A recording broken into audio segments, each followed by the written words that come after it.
things. One, apologies for starting the stream so late. Two, apologies for starting the stream that started late. Trying to get it to go live on YouTube and then realized tonight's stream's a little bit different than normal, so I couldn't just reuse the like budget build battles weekly tournament number, I don't know, 406. Yeah, so it was like, well, I better check together a quick thumbnail for this. And there we are. And three, the microphone. If there's anyone that was in last night's stream, can you tell me if it sounds less shit right now than it did last night? Because I think I found the culprit. And shocker, it is borderline incompetence on my part. So the microphone. Oh, baby, it's triple! Oh, yeah! The microphone has a button on it. And I don't mean the mute button, because that's... And that does that. There's a little button at the front here. And I thought it's just a knob. It's not a knob. Well, it is a knob. But it's also a button.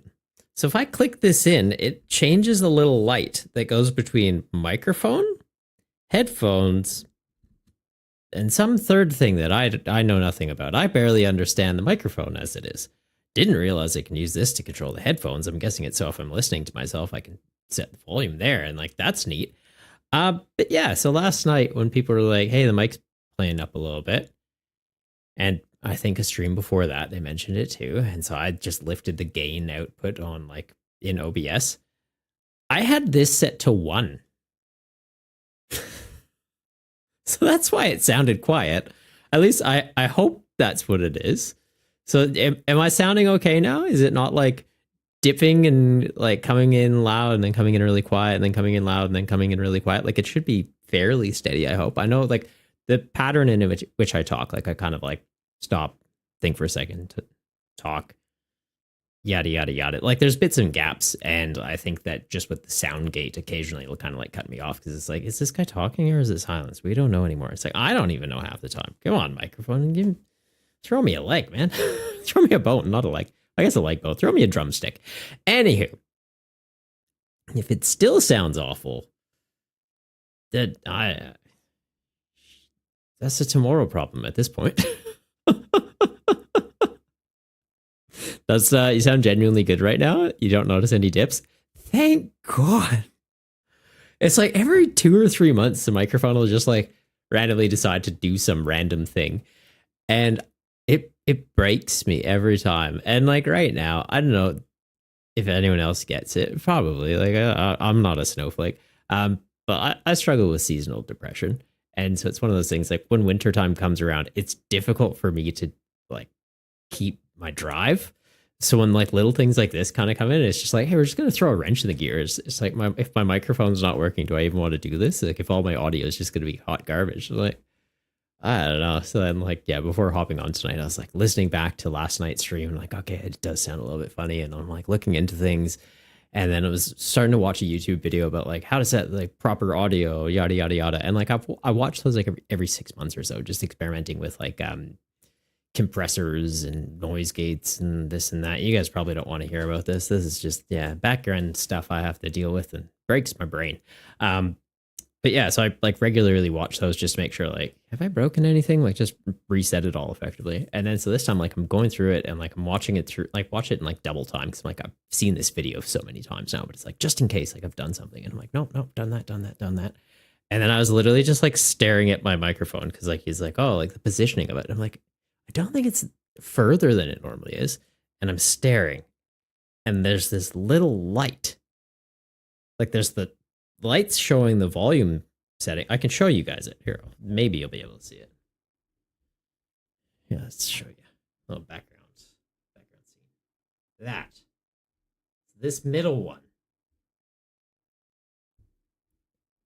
The middle one was lit up. Oh, apologies if anyone's getting motion sickness right now. Getting a little behind the scenes. Behind the beans? Did I break the camera now? Camera, why aren't you readjusting?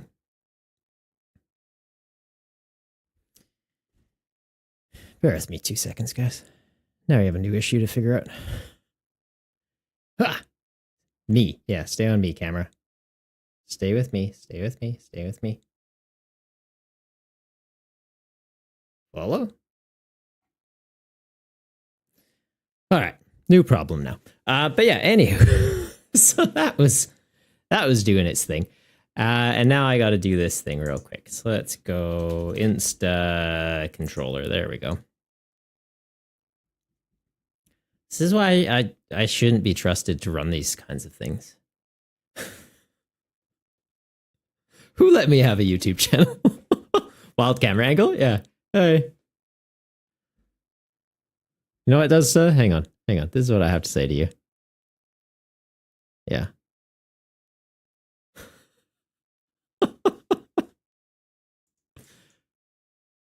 Hang on.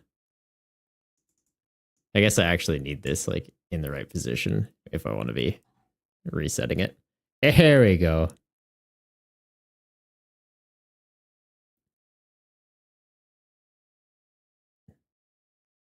This angle's so messed up.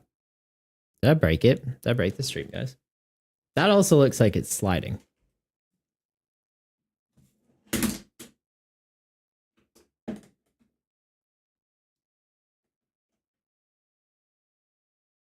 It's just not my day today.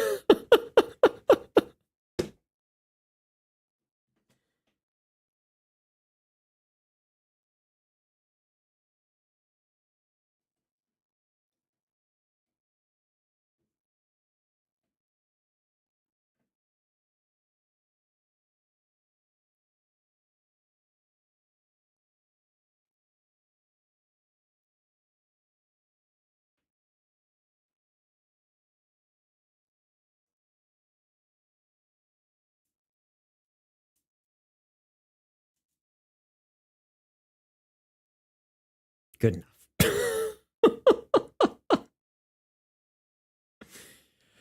Oh, it's just in shambles. Shambles, guys. Absolute shambles. Triple behind me? What's behind me?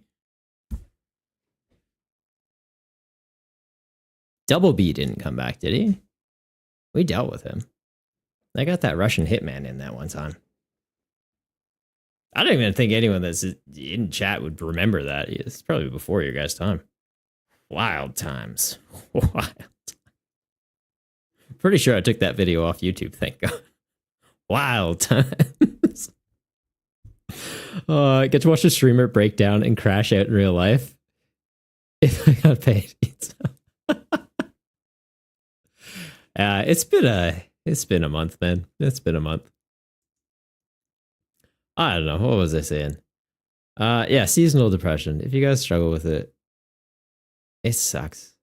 If you don't struggle with it, oh, I'm so jealous of you. Yeah, basically wintertime comes around. I just get bummed out and like lose all drive. And so you kind of just have to fake it till you make it, right? And you just be like, yeah, power through.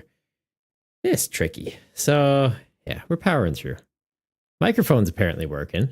That's great. Camera's working. I can see the light is now reflecting in the thing again because we slightly changed the angle. And that's going to bother me. So I'm going to fix that real quick now. And if you guys notice anything else that you're like, oh, that might bug triple, but keep it to yourselves. No, just kidding. Let me know.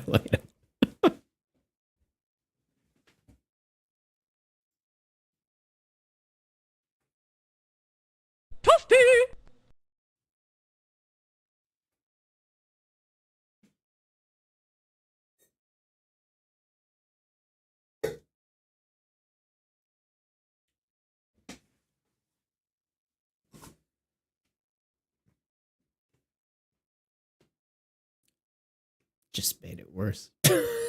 Just made it so much worse. Oh, God. That's question of the day. You'd make a TCG exclusive gimmick. You're genuinely over just grabbing what the video games come up with now. Like, yes and no. I feel like the TCG, they kind of, pardon my language, but half-assedly interpret gimmicks from the games. Like Terra Pokemon in the TCG would have been so cool if they didn't make it hot garbage. Why is Terra just like, oh, this Pokemon's a default different type? Kind of has the hat, but you barely see the hat in the artwork. And it doesn't take bench damage.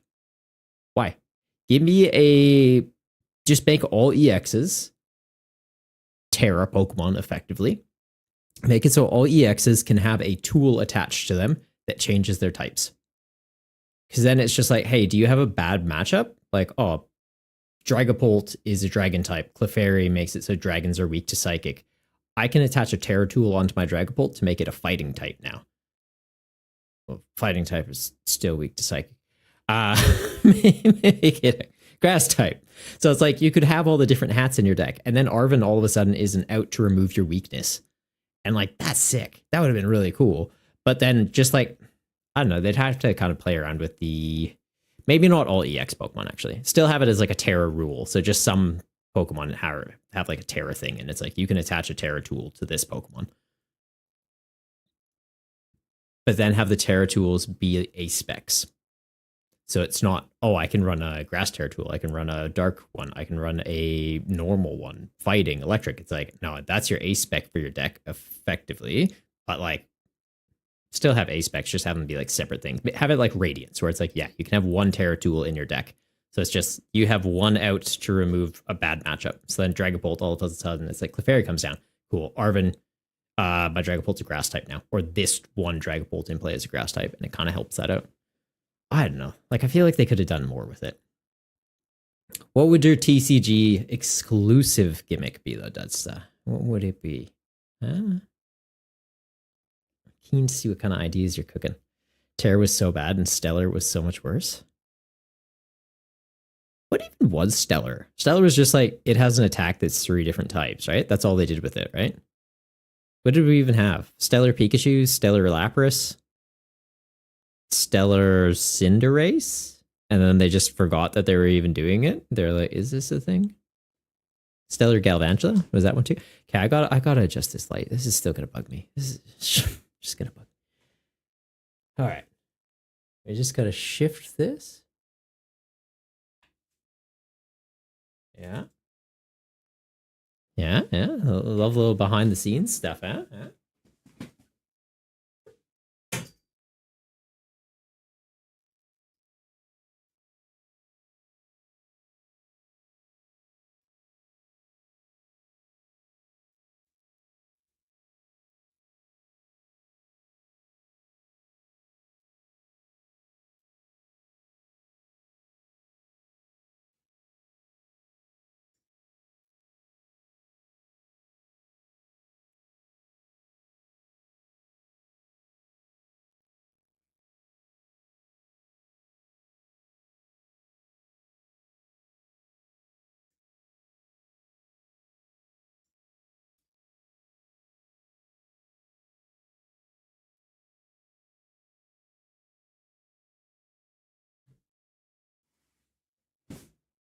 I think I'm just making it worse. All right, we're just gonna roll with that. Anyone that's new to the channel is just like, what is this guy on about? I don't know. Hope I'm at least entertaining you in some way, shape, or form.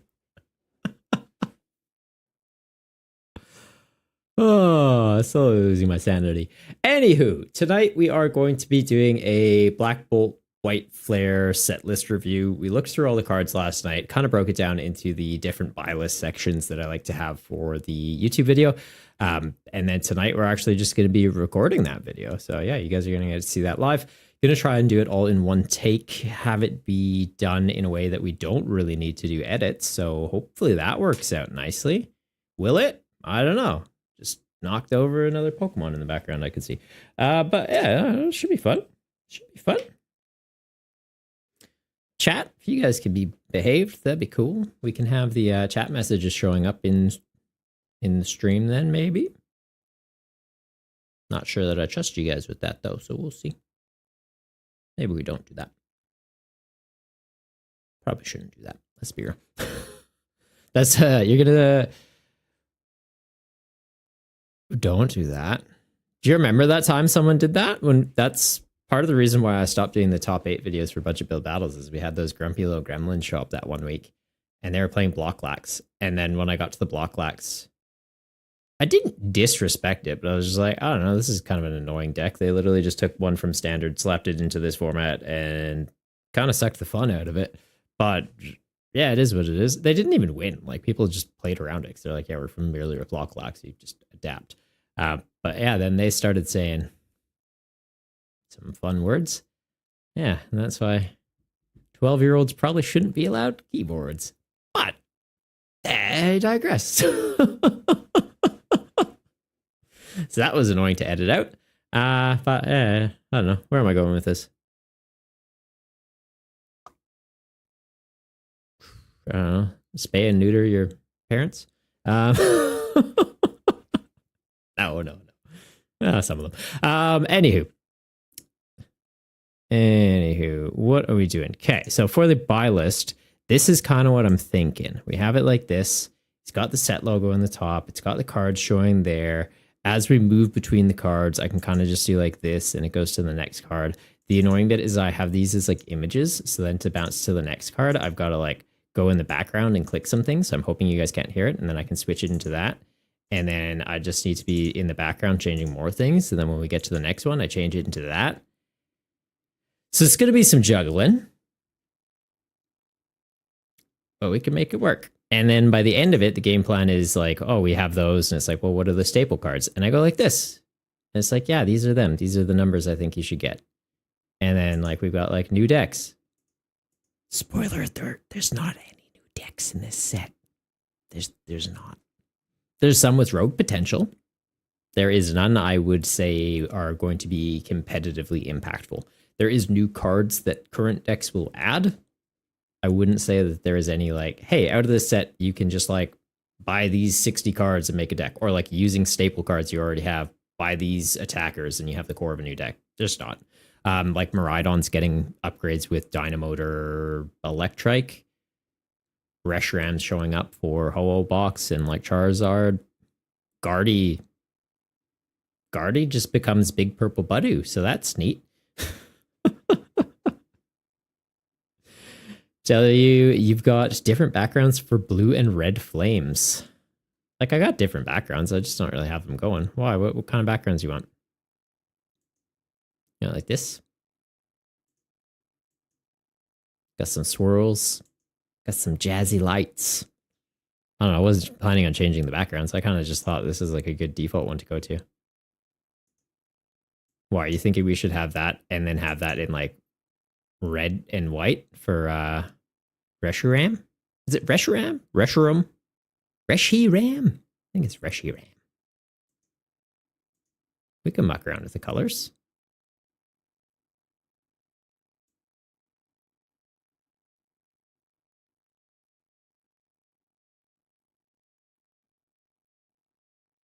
You want it like that?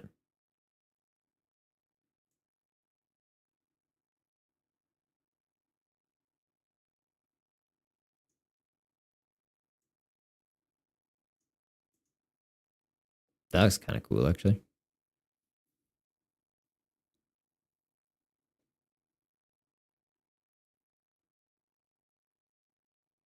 Yeah, I think that looks all right. Do I not just have straight up fire? I think I have fire one.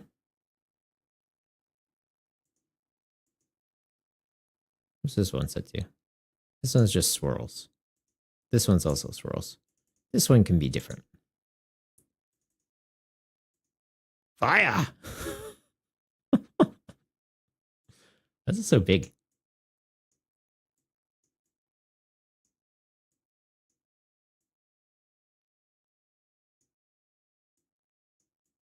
There we go.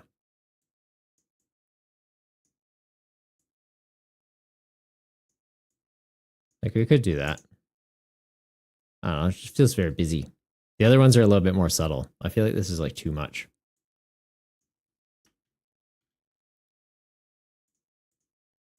Unless like I just made this small. Or made it very big so that it was just kind of the whole thing. I don't know. I think the flames are too much. I think they're too much. Jazzy lights. This is just like one of my go-to ones. And then this is like, I feel like a good kind of neutral one. So maybe we have that for Zekrom, that for Reshiram. But like, I'll be honest, I don't think I'm going to talk directly to those cards that much, where it's like justified in changing the background. I kind of like this. This is just kind of like chill. This one might be too noisy. Which, like, granted, we can just go remove the filter. Ooh, hang on. What if I... Bear with me. Come on, guys, get your bears. No, not that. Wrong thing. Oh, kind of the right thing, actually. Ooh, I do like that. A little bit darker. Ooh, actually, yeah. No, that's good. Wasn't what I was gonna do, though. I was just thinking, like, desaturate it.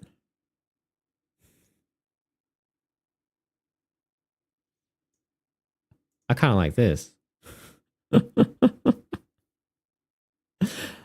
Crazy Lemon, how are you doing, man? How are you doing? And hello. Hi, mate. I love that. Tell me you're in Australia without telling me you're in Australia. Guess you could be in the UK too. Might have to bite my tongue in a moment. Yeah, tonight we are going to be going through the full set list for, well, not full set list. Full set list we did a look through last night. Tonight, just going to move this screen back a little bit. Tonight we're just going through the buy list cards for it. So, going to be recording this for YouTube. Mentioned it before. Be nice in chat. If you're not, I can always edit it out and post. That's fine. It's just a little bit annoying. That's stuff. You. Watching you. Yeah. Hang on. How does the chat look in there, though? Should we extend that more? Because, like, you guys are kind of just in this little box. Should we have that, like, fully as a thing? Because how it's going to be displayed is the card right in the middle, and then, yeah, you guys are kind of there. Or do I just move the camera down a little bit and have chat kind of down a little bit? Or do you guys even care? You're just like, what are you doing, man? We came here to watch you be dumb. Be dumb. Entertain us. Because, yeah, like, I could have this down here, and then the chat box also, like, shaw. That almost feels too busy, though. It's like everything's cramped now. Maybe this is fine. Well, it's Sharpedo in the chat. Ooh. Don't mind if I do. Don't mind if I do. What were we doing, though? The lightning thing. Yeah, how does this look in pink now with the... Oh, way too busy. Way too busy. Can I just duplicate this one now?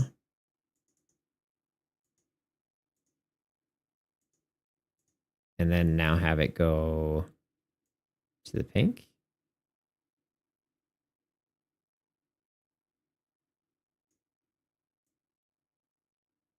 That does look pretty cool.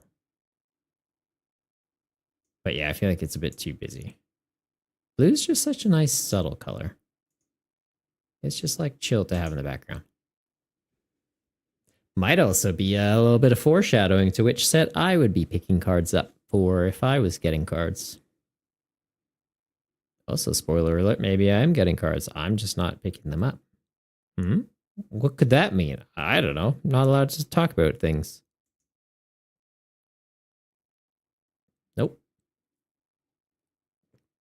Nope. Nope. But you never know. Hey, I got a Sharpedo. You think you being closer to the center makes more sense? Yeah? You think like lower the camera back down? You're so sad that White Flare is the worst of the two, since Reshiram is your favorite. That's fair. I don't know. I played Black 2, which had Zekrom. So I was like, yeah, I like Zekrom. He's neat.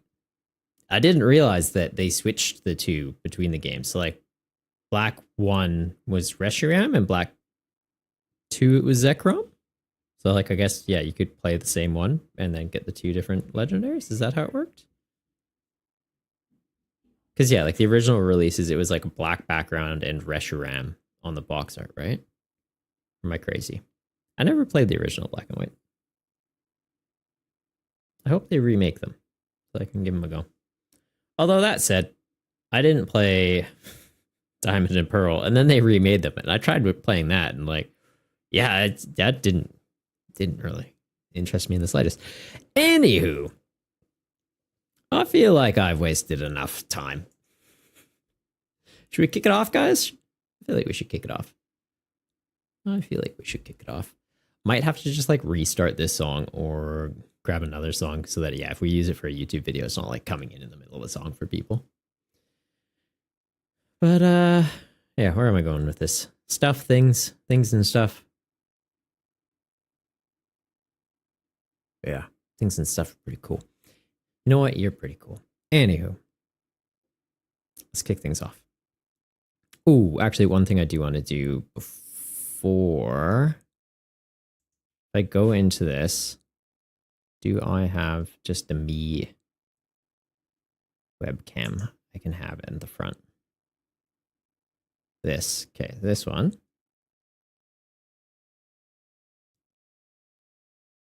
Is it literally just this? Yep. Okay. Last thing, guys, I swear. Probably.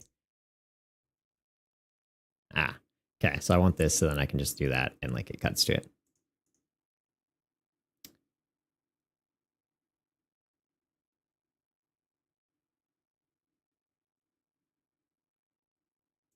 Is this a good one? Hang on. Show transition? Okay. Oh, I don't like that. I don't like that at all. Slide.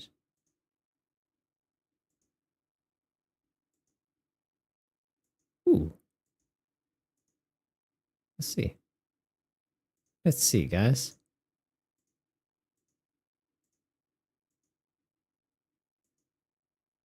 That looks pretty clean. Just whoop. Oh, hey, now I'm here. You thought I was gone. Good morning, Josh. How you doing? How are you doing, my dude? Or what's swipe do? Oh, it just moves it to the side. That's literally what I just had, isn't it? Slide and swipe feel like the same thing.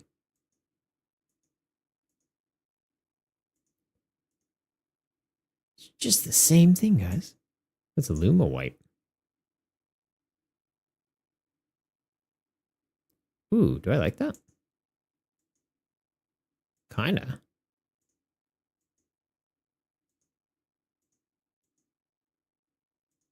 Hang on. I think you guys are going to appreciate this one if I find a good one.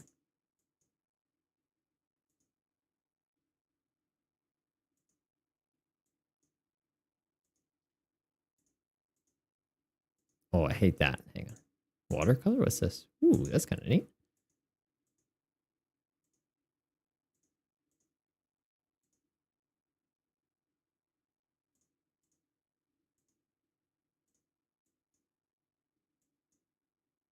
Okay. I think I found one that I like. Bear with me. Luma wipe, linear top left. Okay. High transition, Luma wipe, linear top left again. So we do this. Seems good to me. I'm here. And then I'm here. That's fine. Josh, is Friday? Yeah, it is, buddy. Happy Friday. You made it to the end of the week. I'm so proud of you, Josh. You're doing great. Keep it up. Keep it up.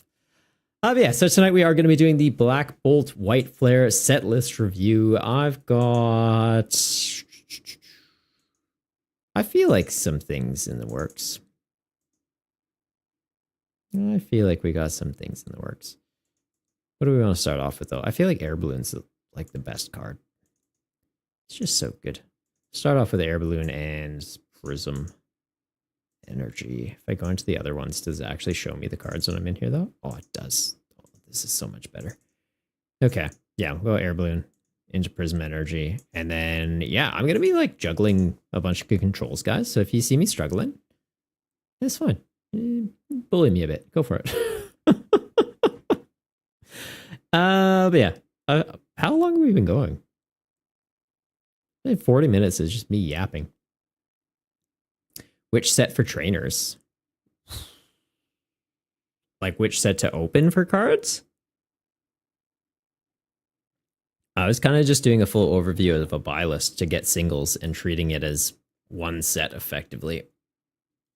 You're asking me questions I didn't plan for, man. That's it. Back to Pokemon proxies. Give me 2 seconds, bud. All right. Well, that's not the one. What do we got? What do we got?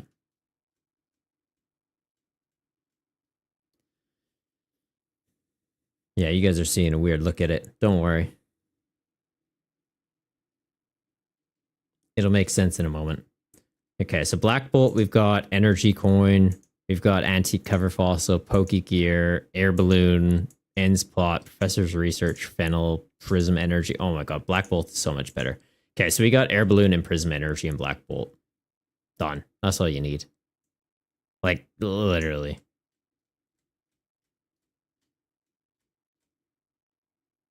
White Flare, you're getting Energy Retrieval reprint. Tool Scrapper reprint's pretty good. Plume Fossil, Brave Bangle's really good too, actually. Okay. So White Flare, Chase cards, Brave Bangle, Tool Scrapper. Sorry, I got some hiccups, guys. Give me 2 seconds. But yeah, it gets Brave Bangle, Scrapper, Ignition Energy, Hilda. Okay, both of them have good trainers. Both of them do have good trainers. Hilda's a good card. Ignition's good. This didn't need to be reprinted again. This is hot garbage. Great reprint that everyone likely already has like 20 copies of.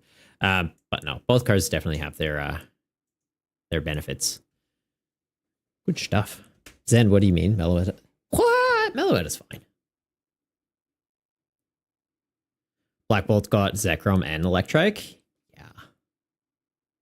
It's a good set. It's a good set.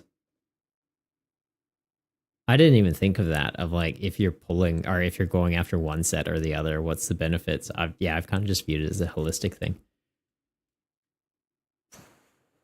Josh, why weren't you here last night when I was putting together everything for the video? Man, where were you? Where were you? What does White Flare even have in it that's good though? Reshiram? Emboar is okay. Jellicent, Reshiram. Okay, so they both do have their benefits. Bouffalant EX, like I'm kind of mixed on. It's not awful, but like it's not good. So like 200 to the active if it's an EX. Has 220 HP, effectively 250 because the ability, and then effectively 310 with regular Bouffalant. You need 2 of them in play. Then you chuck a Bravery Charm on there. Gets up to 360 on a basic. Uses colorless energy, so you just need some sort of energy acceleration. Like you can use Electrike, you can use Metang, you can use Excalibur. Technically Blaziken. I feel like that's too risky though. You'd go with one of the single prizers, ideally one of the single prize stage 1s. And then you can just like penny scoop and loop it. Like, not awful. He's not awful. All right. I'm getting distracted, though. We got to get into this before I just ramble for another half hour. Okay, guys. Is this the song we want? Oh, the song's just about to end anyways. That's a pretty good song, but maybe not. That's probably a little too intense.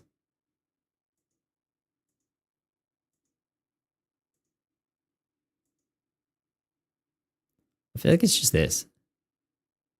It's just such a good song. It's a good song to just kick off any stream. All right. I'm gonna restart the stream. Hang on, did I have a little script ready for this too? I think I did myself a little intro thing.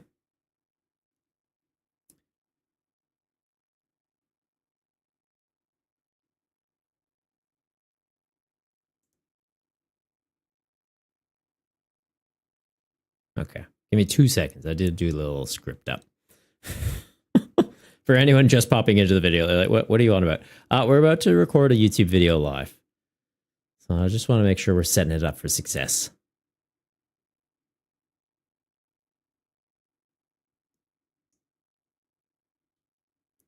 There we go. Cheeky little Control C.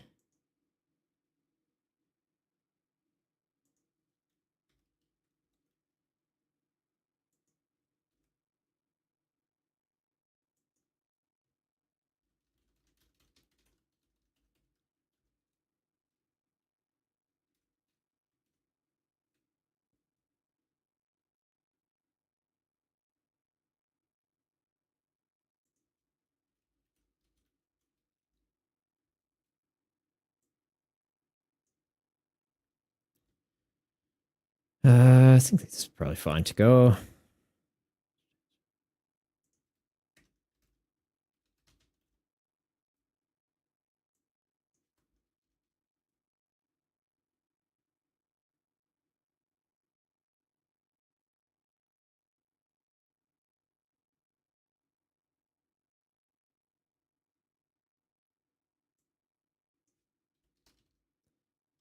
Apologies, guys. I should have done this before we went live. Be 30 seconds of awkwardly sitting here silent.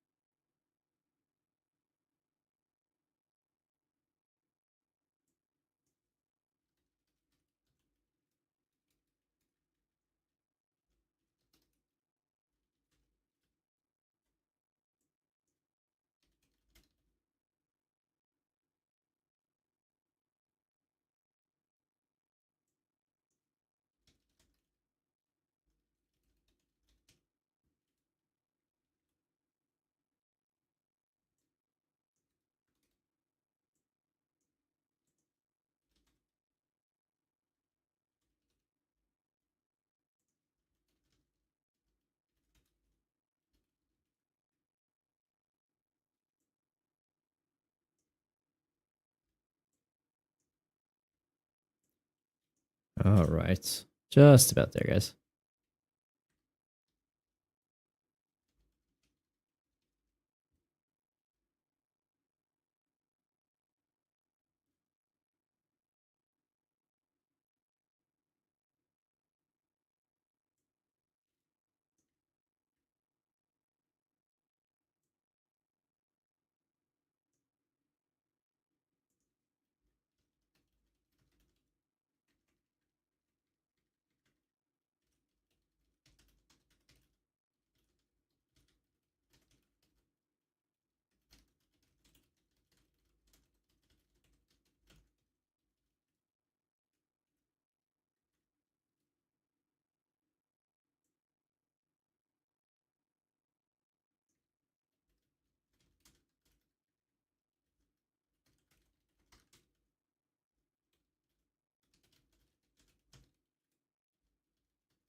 Okay, I think I've got this about ready. I'm going to do one quick run through. If you guys think it's crap, let me know.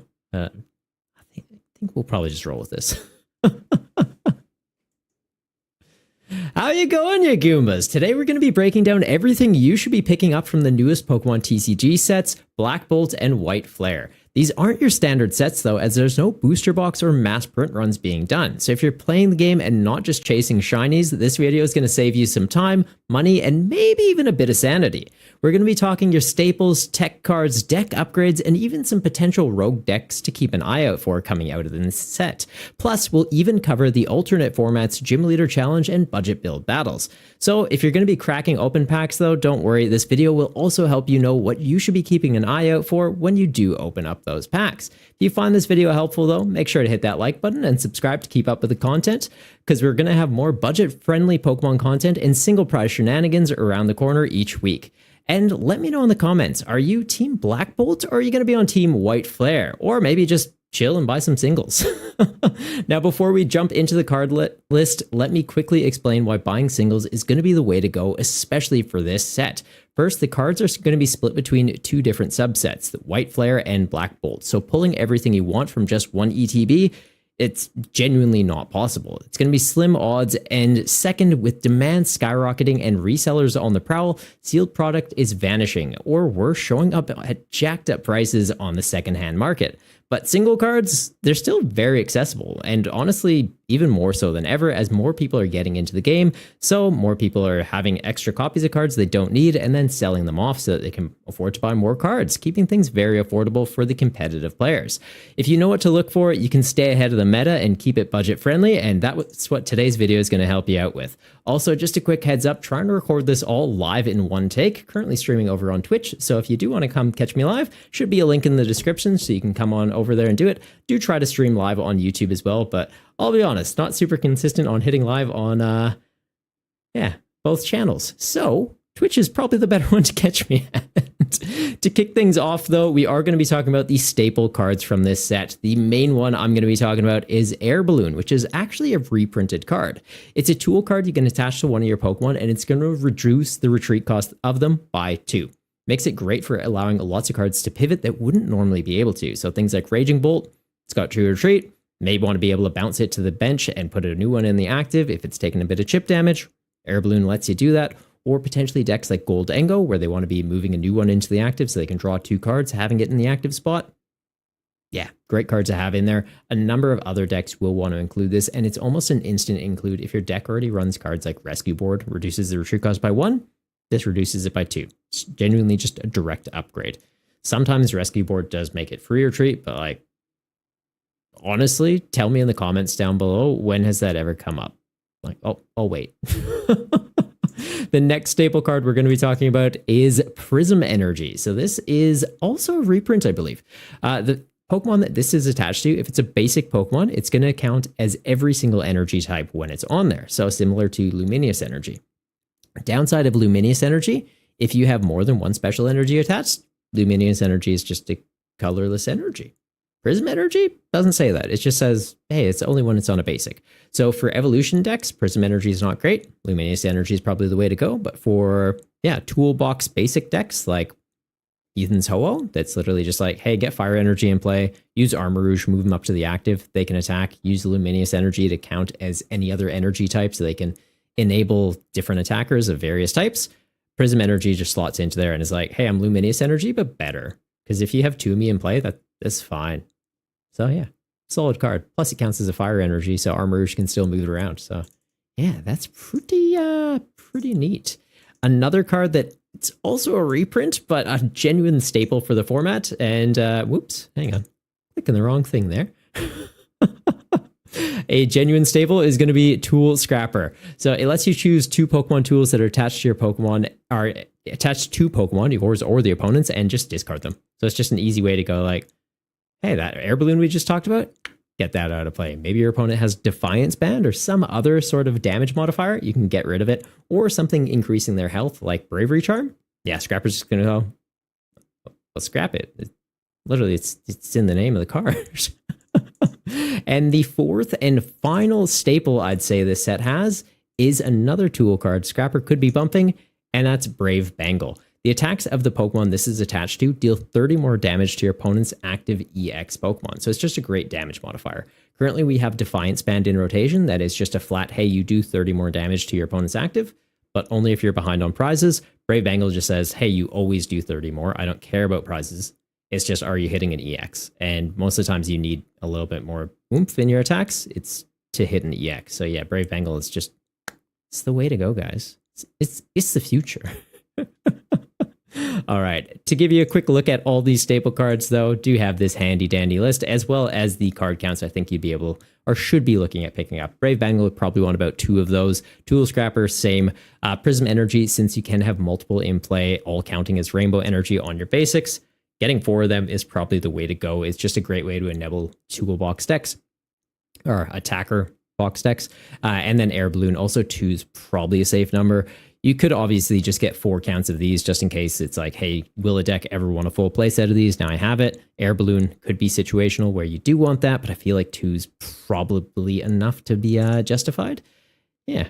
The next cards we are going to be getting into, though, are the deck upgrades. So the first card I want to talk about, it's probably one you're going to hate seeing when it releases. It's Jellicent EX. This is going to be a great upgrade for Gardevoir EX because, well, it's a psychic type Pokemon that they can enable. It's got an attack that costs 2 energy. So Gardevoir just goes, hey, Psychic Embrace 2 onto this. He does take 40 damage, so that's unfortunate. But now he's going to be doing 80 damage. And then you read the text of the attack, and it says if it has at least 2 extra energy, do another 80. So then Gardevoir goes, that's fine. Just Psychic Embrace 2 more onto him. Takes another 40. So all up, he's got 80 damage counters, or 8 damage counters on him. So it's not ideal, but now he can be doing 160 to the active. Now, the other nice thing about Gardevoir, though, is they like to run a lot of Monkey Dories. So the 8 damage counters that are on here, it's kind of just ammunition to scale up the damage output of Jellicent. You just use 3 Monkey Dories, move 8 off of it. Technically could move 9 if you did have a 9th damage counter on there. And all of a sudden, yeah, you're going from doing, 160 up to 240 or potentially 250. So you can be one-shotting things like Raging Bolt, or you can just be like picking apart things on their bench or setting up future KOs. It's very helpful. Another thing to keep note of here is the retreat cost being 3. So if your Jellicent doesn't get hit by your opponent and you're like, oh, I wish I had more damage counters, you can just hard retreat this, go into another Jellicent, Psychic Embrace more energy onto that Jellicent to make sure he's doing the full 160, and then you got those 8 damage counters for the Monkey Dories to be handing off again. And you can kind of just keep looping that. So that's terrifying. And the most terrifying thing about Jellicent, I haven't even mentioned yet, it's the ability C Curse. While this is in the active spot, your opponent can't play any item cards or tool cards from their hand. Yeah, so if you hate running into Budew, you're gonna have a bad time as soon as this card drops. Especially because it's gonna go in Gardevoir, which is already arguably the best deck in format. So yeah, it's terrifying. Absolutely terrifying. So that means you can't be putting things like Bravery Charms onto your guys to make them outside of range of Jellicent's attacks, because he's just like, that's a tool card, you can't play that. You can't be running switch cards to move your guys around if Jellicent's trying to like half hit into you. It's like, no, you're hard retreating or you're getting hit again. And yeah, you're going to really struggle to get your board set up. So things like Rare Candy, that's gone. Buddy Puff and Ultra Ball, gone. Ace specs that are item cards, Prime Catcher, Unfair Stamp. Yeah, none of that. Yeah, Jellicent's kind of evil. Now, the other deck upgrade I want to talk about in here, it's going to be Reshiram. So Reshiram kind of coming in mostly for the Ho-Oh box deck we talked about. It's a basic fire Pokemon. It's an easy one to get charged up. You throw this into play, Ho-Oh can move, or Armarouge can move energy off Ho-Oh or off one of your Ethan's Pokemon up to the Reshiram, and you can start swinging. First attack only doing 50 damage isn't too crazy, but the second attack doing 130, and then 50 more damage for each prize card your opponent has taken. You do have to discard an energy from this Pokemon, but it's just like, discard one, cool, just manually attach another one next turn, that's fine. That scales up very, very quickly. If your opponent has taken 4 prize cards, that's an extra 200, you're doing 330. You're one-shotting a Dragapult, you're one-shotting a Charizard EX, you are, yeah, pretty intimidating basic Pokemon that can just get thrown down. The other nice thing is even this in Charizard could be relevant because it's like, hey, manually attach an energy for turn to your Charmander, turn 1. Then by turn 2, you want to be going Rare Candy into a Zard, getting 3 energy from your deck. You chuck 1 on the Zard, you have 2 kind of floating that you can put anywhere. Chuck them on a Reshiram, then you manually attach another to a Reshiram, and it's like, my Zard is a pretty big beat stick that gets stronger the longer the game goes on, and my Reshiram is a very quick to set up basic backup attacker I have that effectively doing the same thing as Zard, but scaling up a little bit faster, right? At 4 prize cards, Zard is doing, come on, brain, keep up, 300, whereas this is doing 330. So Zard's not one-shotting a Dragon Bolt or a Zard. Reshiram is. And then if they take one more prize, you're doing an extra 50. So you're getting up to 380. So it's kind of future-proofing Zard into like Megas, right? Megas are going to have a little bit more HP than that 320, 330 breakpoint number, and it helps you out. It also gives you a fire attacker, so it gives you a little bit of type coverage. So could be relevant in that aspect too. I know it is, Zard's kind of a deck that's fallen off, so I feel like this is mostly more beneficial for the Ho-Oh box deck, but could be relevant in Zard as well. Next deck upgrade we're going to talk about is one for you Steel deck enjoyers, and it is, of course, Genesect EX. Its ability, Metal Signal, makes it so once during your turn, you can just search your deck for up to 2 Steel Evolution Pokemon and pop them into your hand. So it's kind of like Buddy Buddy Poffin, except not putting them into play and for evolutions, and it doesn't care about the amount of health. Pokemon Search is very powerful, right? Cards like Ultra Ball are just effectively an instant include at 4 counts in decks. Now you can basically go Nest Ball for Genesect to double Ultra Ball for evolution Pokemon, but I don't have to discard anything. That is so good. You thin your deck, you add consistency, and you're just enabling so many things, right? Like getting those Pokemon out of your deck, even if you're not evolving into them, it's still big, right? Because then it's, hey, I'm drawing into other cards I wanted to. But the main thing is you're getting into those. So like Goldengo, it's going to love this card. Archaludon, it's going to love this card. Other Steel decks that haven't been released, when they come out, they're just going to be like, well, Genesect exists, so I'm just already out of the gate. Very consistent. Yeah, very cool card. Doesn't say you can only play one of these a turn either. So like if you wanted to go double Genesect into play and then search your deck for 4 Steel evolutions just to thin them all out of your deck, nothing saying you can't do that. So that's pretty cool. Could even be getting Matangs. So getting you some energy acceleration for your Steel Pokemon too. Very, very cool. Rema, how are you doing, buddy? How are you doing? Yeah. Genesect, very cool card. Next deck upgrade I want to talk about is similar to Reshiram, but kind of the opposite in Zekrom. So headliner for Black Bolt, obviously being the mascot legendary from the, I was about to say the Pokemon Black, but no, I think he was Pokemon White because they kind of had that contrasting thing where the back of the box was white and then the mascot was, yeah, black. But yeah, same attack in Slash doing 50 and same effectively attack with Voltage Burst. Does 130 base damage, then scales up by 50 for each prize card your opponent has taken. So yeah, it hits those same breakpoints as Reshiram, but it's lightning type. So Miraidon's going to love this.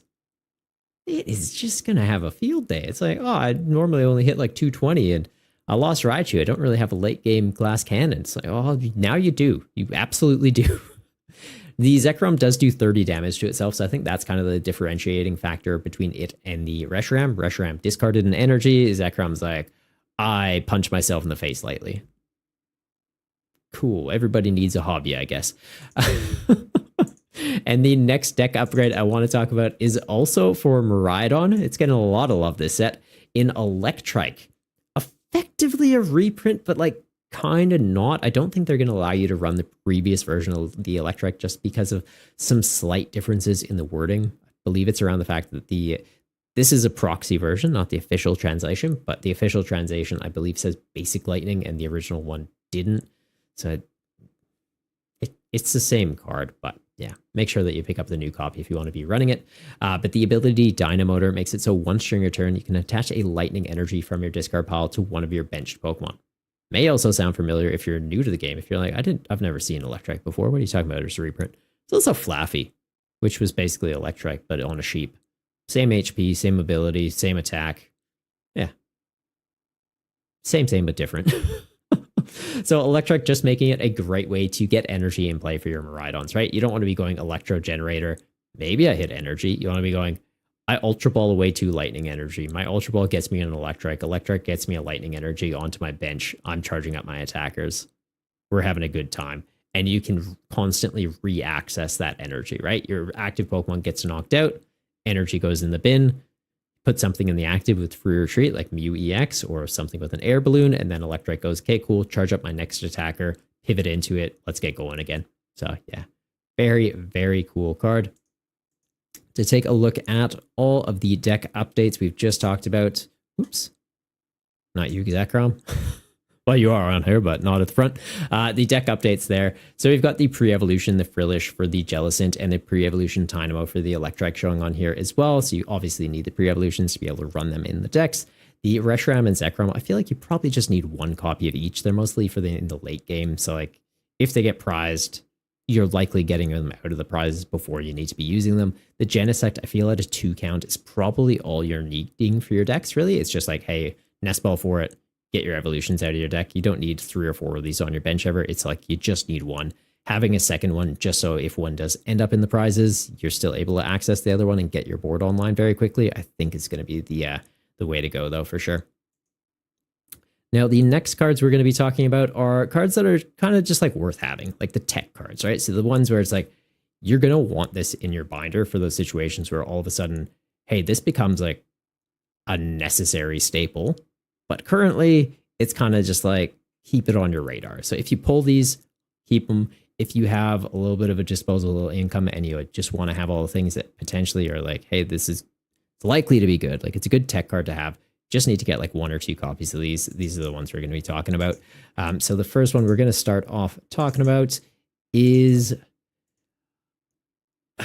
kind of debatable. So like, if you view it differently, let me know in the comments. Guys on Twitch right now, you can heckle me for this, but I think Volcarona is actually pretty legit. It has the ability Scorching Scales. Once during your turn, you can discard a basic fire energy from your hand, and you can burn your opponent's active. So the nice thing about burn, it's a way to modify your damage output, right? Makes it so between turns, they're taking 20.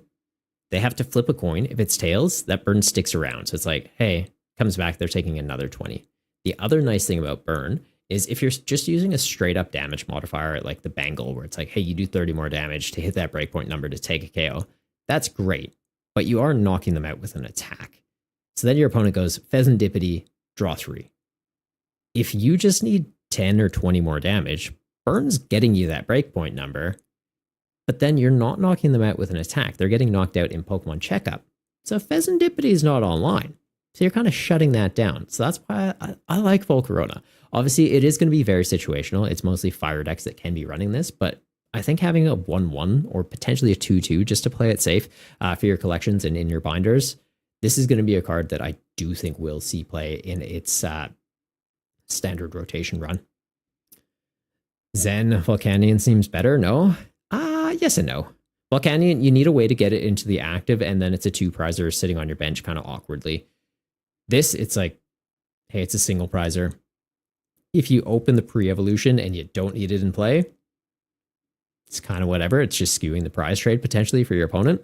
If you open Volcanion, yes, you can just go like, okay, well, I trigger the ability, I do a bit of chip damage to you, but then your opponent goes Ogre Pawn, Teal Dance, Sada attached to a Raging Bolt, switch into it, bonk, I take 2 prizes, and it's like, oh, that was bad. If they do that into a Larvesta, you're kind of like, that's fine. You still have to take out 3 more 2-prizers. A lot of decks run Latias. That's true. A lot of decks do run Latias, so there's that flexibility for the Volcanion. Okay. Same, but different. I guess Volcanion takes up less deck space too. I don't know. I still like the Volcarona. I'd say having a 1-1 for your binder just to play it safe, worth having. But yeah, as Zen is pointing out, there is already an alternative. So that's kind of the nice thing about these buy lists, though. I'm not telling you you need these cards. It's kind of to help you form an opinion. And then you can take that information and go, hey, I think this would come up. Or I see the alternative and kind of like the alternative for what it is. So yeah, no, fair. Very good call outs, Zen. Very good call outs. The next text we are going to talk about, though, this one, I don't know. I don't think you're going to argue this one, Zen. Alola Mola. 1, very fun name to say. 2, very cool ability and good amount of health on it. So having 110 HP on a basic Pokemon, nice. Has a little bit of heft to it. If you're opening it up, you're not really like super concerned that it's going to get knocked out immediately if your opponent's just kind of like poking you with something. Unless, yeah, they're poking you with a Raging Bolt, then it's not really a poke. They're kind of just smashing you with a dinosaur. But the ability on here, Gentle Fins, makes it so once during your turn, if this is in the active spot, you can put a basic Pokemon with 70 HP or less from your discard pile right back onto your bench. So it's sort of like Night Stretcher just for your basics. So if you have evolution decks and you know you're going to be wanting to rerun some of those guys, or maybe you just go very aggressive with discard in the early game, like running things like Carmine, lots of Ultra Balls, etc., Squawkabillies, like you're looking at you, Sarah Ledge, you're wanting to discard most of your deck. You can kind of just go, yeah, some of these Char Cadets are now just discard fodder for me. That's an acceptable thing. And then Alola Mola can get them back. That's pretty cool. Also for alternate formats that focus on single prize shenanigans, talking about you, budget build battles, this card's going to be sick. Absolutely sick. Yeah, I like it. I don't know. If anyone says anything different, you're welcome to an opinion, but I would highly recommend having at least one copy of this for your collection. Next one we're going to talk about is Meloetta EX. The ability on here, Live Premiere, makes it so that this Pokemon can attack on the first turn of the game. Normally, first turn of the game, you can't play supporters, you can't attack. There's a couple supporters that break that rule, and now there's this Pokemon that breaks that rule as well. The attack on here, Echoed Voice, does 30 damage, so if your opponent opens a Budew, you can take it out before it item locks you, or you can even attach TMs to these, right? You can attach a TM to Meloetta. It's technically an attack. It doesn't say it can only use the attack Echoed Voice the first turn of the game. It just says it can attack. Check an Evo TM on here. All of a sudden you're going Evo TM, turn my Dreebies into Dracloaks. Next turn my Dracloaks into Dragapults, or any other stage 2s, right? It can enable a number of decks, potentially even like Blaziken decks, right? You can just be like, hey, I need my Kentucky Fried Chicken out ASAP. It's a way to enable that. So yeah, very interesting card and opens up some very interesting archetypes. Another TM to consider would be something like Turbo Energize. So maybe you just want to be able to go, hey, I need 2 Dark Energy for my Monkey Dories real quick. Yeah, as early as turn 1 of the game going first, you could be getting that play set up. So yeah, I feel like it's definitely a good card to have one copy of for your binder. Next up, we've got this one I'm kind of on the fence about. I think having a 2/1/2 line just to play it safe, though, is probably a good call, and that's Embor. The ability on here, Inferno Fandango, it's effectively a rain dance thing, right? We have Baxcalibur that lets you play as many water energy from your hand to your Pokemon in play. Embor is just doing that, but in red. So yeah, there'll be a lot of Firebox decks that potentially come out because of Embor. We do already have the Ho-Oh Armarouge combo, though, so it's like, do I run a basic to accelerate fire energy into play and then a stage 1 to move them to where I want? Or do I just run a stage 2 to put them wherever I want? It's kind of one of those things. If the deck space required for both engines is pretty much the same, one is just, hey, I'm using 1 bench space, whereas the other is you're using up 2 bench spaces. This one, you also likely need rare candy to get it online. So if you're worried about getting item locked, the Ho-Oh Armor is probably the way to go. If you're more worried about just like, hey, I want to have more bench space for more utility Pokemon to be in play or to focus on my attackers, Embor is probably going to be the way to go. So it's just another engine to enable that archetype of just, yeah, big burn boys. Another stage 2 worth picking up a copy of, or ideally 2, would be Samurott. So 160 HP on here and a very interesting ability. Effectively like Escape Rope. I believe the mechanic does work almost in reverse of it, though. So once during your turn, you may switch your active Pokemon with one of your bench Pokemon. If you do, your opponent switches their active Pokemon with one of their bench. So it's not like you're telling your opponent, hey, tell me what you're putting in the active and that I get to hit, and then I'm going to pick what Pokemon I put in the active to hit it. You're going, hey, I'm putting this in the active. It's going to take a knockout now. What are you effectively offering up to me? So it's kind of switching it up. The attack on here being very interesting as well, doing 30 base damage, then scaling up by 50 for each energy attached to this Pokemon. So if you pair this with Baxcalibur, put a bunch of water energy on it, can be doing some pretty silly numbers. Takes a while to get online, though. So 6 energy on here, you're doing 330 to take out a Dragapult. Feels like a bit of an overcommitment. I think that Baxcalibur Chin-Pow is still just the way to go, because that's 1 stage 2 in a basic that gets energy out of the deck, whereas this would be 2 stage 2s. Doesn't care about the energy type, though, so you could be pairing this with potentially the Ho-Oh Armarouge or Matangs and stuff like that. So yeah, interesting card to play around with. I think it's mostly for the ability, though, is what makes it very unique. So 1/1 line could be an interesting little tech into decks that kind of want to be pivoting around and just to disrupt your opponent a bit. Zen, this one you don't think it's a good card? No?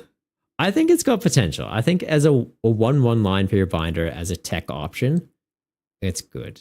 Like I see this as down the line, it's got a lot of potential. Out of the gate, agreed. I don't think there's any decks this will immediately slot into, but I think it's got the bones. It's got the skeleton of being a great card. All right, so next tech card we're going to talk about, also kind of similar vein. I think this one has potential, could potentially be slotted into the Ho-Oh box, and that's Keldeo EX, mostly for the second attack, Sonic Edge. So it does 120 base damage, and this attack's damage isn't affected by any effects on your opponent's active Pokemon. So it's a shred attack, great way to get through something like Mimikyu that says, I don't take damage from EX Pokemon. You go, well, you take damage from this because I don't care about that effect. And then they go, oh, I put a Bravery Charm on. I have 120 HP now. And you go, cool, I do 120. You're still getting taken out. There is some larger EX walls now, though. So we've got, what's his face? I think there's a Sylveon that's immune to EXs. There's a Crustle that's immune to EXs. And then I believe there's even some EXs that are like immune to EXs. It's Frigoraph. Frigораph's immune to like basic EXs. So Keldeo would still be able to get through that because of their shred effect. So yeah, could be an interesting one to help out if you're concerned about wall decks and want an answer to them. Next up, we're going to talk about another one that's like interesting tech. I feel like this is just waiting for the right partner.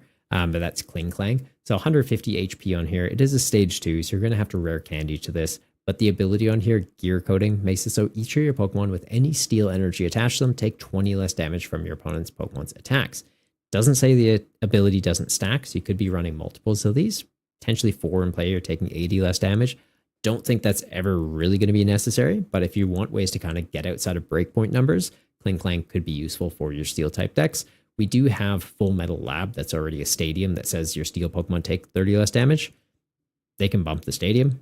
Dealing with the Kling Clang, they're having to Gust KO this or devolve it. And then it's like, cool, your attack for turn was used on the Kling Clang instead of on my big attacker.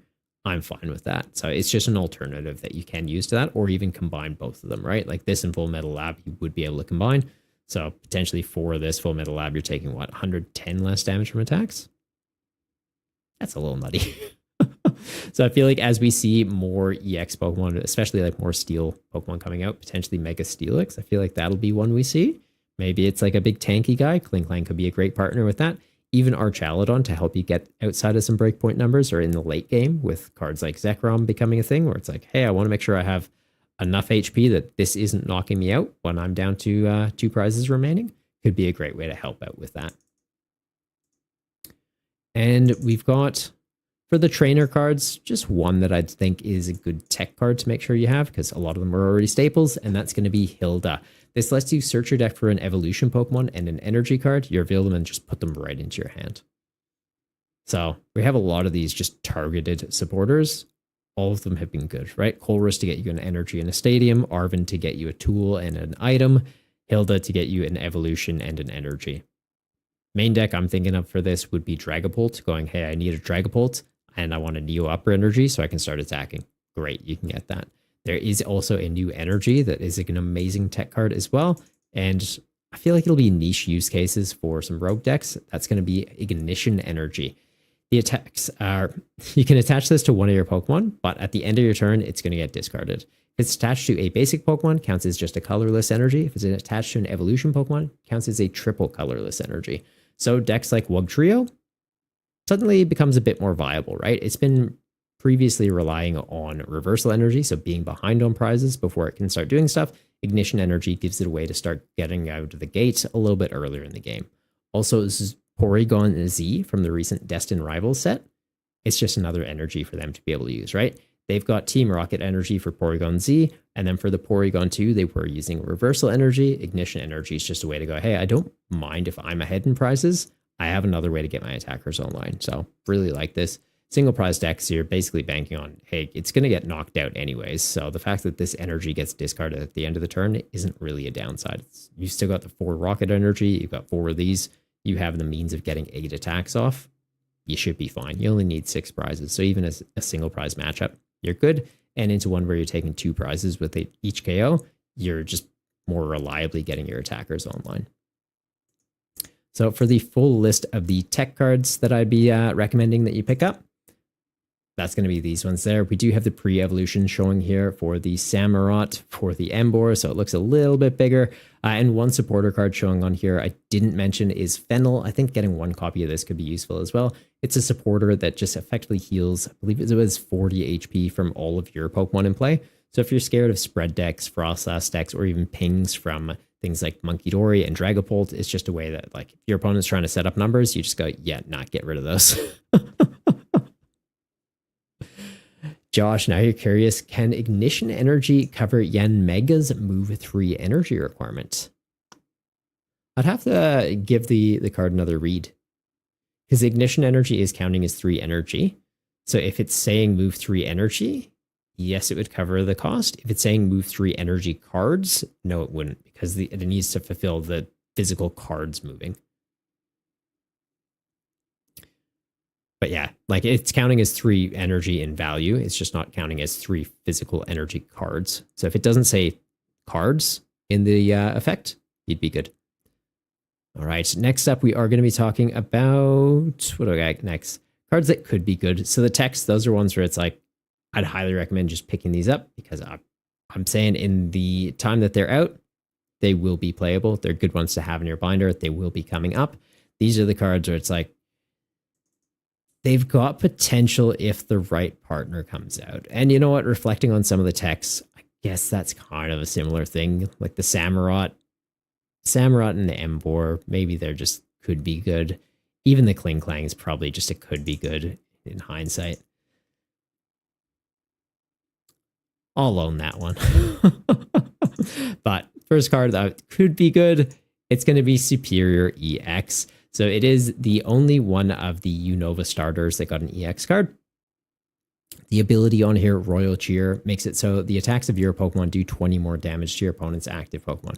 So it's a great damage modifier, and it doesn't care about types, right? So it's not like, oh, the attacks of your grass Pokemon or fire Pokemon. It's just the attacks of your Pokemon do more damage.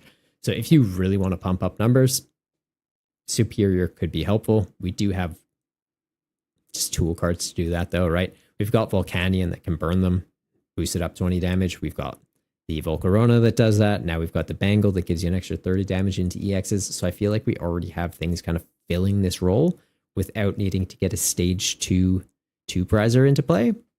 But potentially Superior could come up because you can stack these, right? So 4 of these in play, you're increasing the damage output by 80. That's kind of cheeky. The attack on here, though, doing 150 energy, and then you get to search your deck for 3 cards and put them into your hand. Could be brought online with the Ignition Energy, so Grass and an Ignition Energy. Search your deck for 3 cards, help set up to have other attackers getting online or recover that energy requirement of this attack. It's kind of like a beefed up version of Greninja, but requiring 4 energy to use the attack, whereas Greninja just needs 1. Greninja does 170, gets 2 cards. This does 150, gets 3 cards, but yeah, being a little bit heftier. I guess technically does do 170 because of the ability though, so. Same as Greninja, 1 more card, a lot more setup though. The next card that could be good, it's going to be a single prize attacker that I feel like could come up in some situations. So Victini for Firebox decks could be very useful. It does 120. So yeah, if you run into an EX wall and you just want a single prizer to help you get through it, Victini could be your go-to.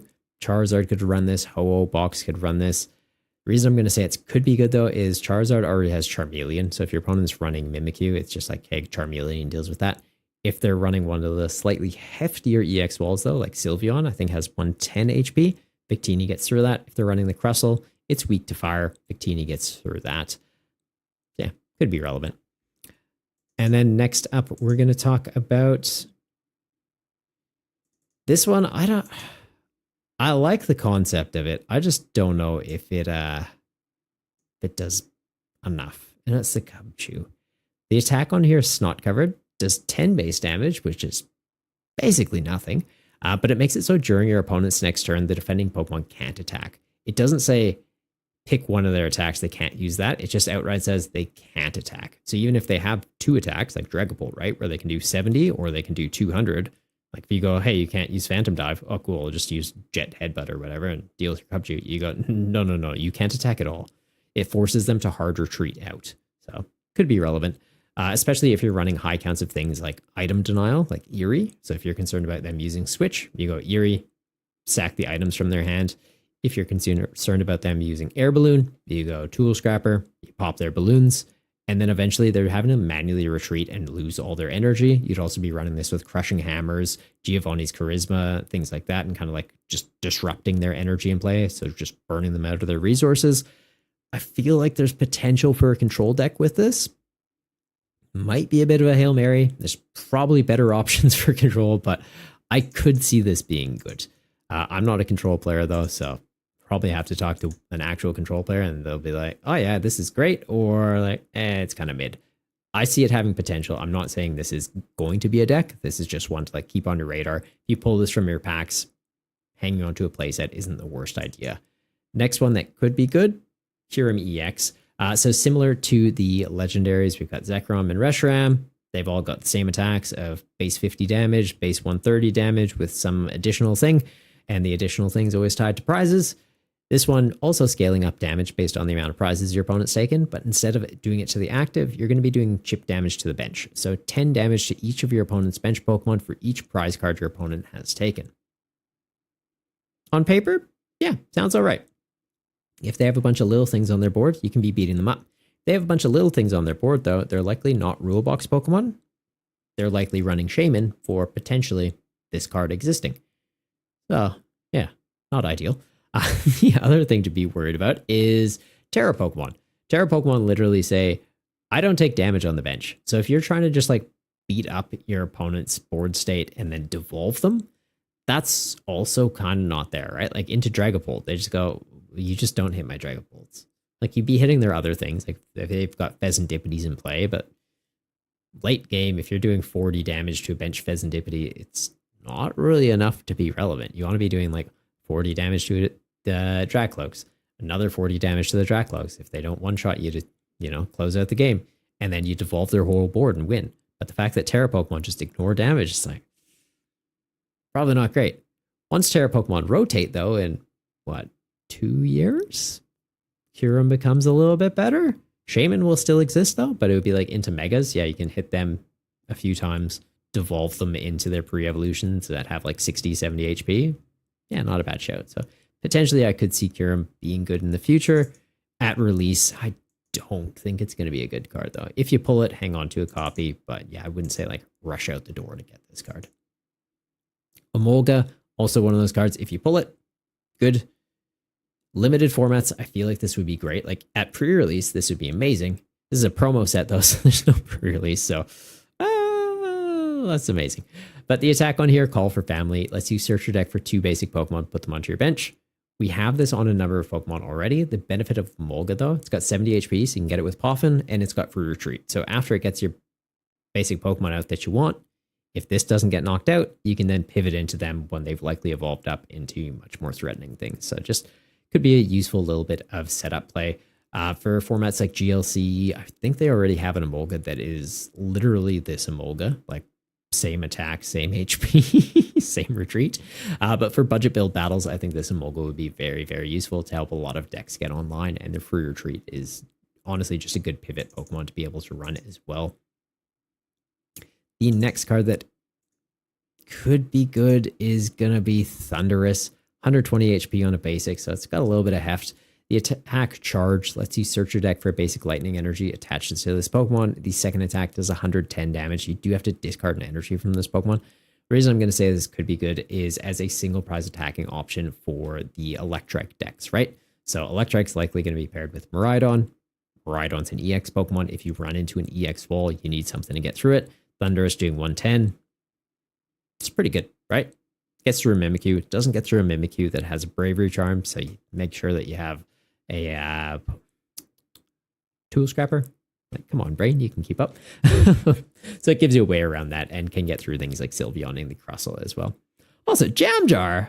Sorry, man, I didn't see you popping up in chat. How are you doing? Typically, basic Pokemon like this will have something like Memory Skip Ralts, or they'll be frail and stop a single attack. Saying you can't attack for something so cheap is decent. The old Emolga's Call for Family didn't cost an energy ability. Oh, okay, so the Emolga's not a direct reprint then is what you're saying. Ooh, all right. Little Tone, how are you doing, man? How are you doing? All right, Thundurus we talked about. We are into the Vulture. Zimandibuzz. I think this could be good. I think it could be very useful for control decks, right? Because a lot of them are trying to be like, hey, you're doing something to lock my Pokemon in the active. I'm just going to avoid benching multiple things. Currently, control decks have what is it, accompanying flute, where it's like, look at the top 5 cards of their deck, grab basic Pokemon there, put them on the bench. If you don't hit any basic Pokemon, though, it's not doing anything. Mandibuzz is repeatable, and it's from their hand. So if they're holding basic Pokemon to be like, oh, I don't want him hitting with the flute, Mandibuzz goes, you need to get that in the discard pile, or I'm going to get it on your bench.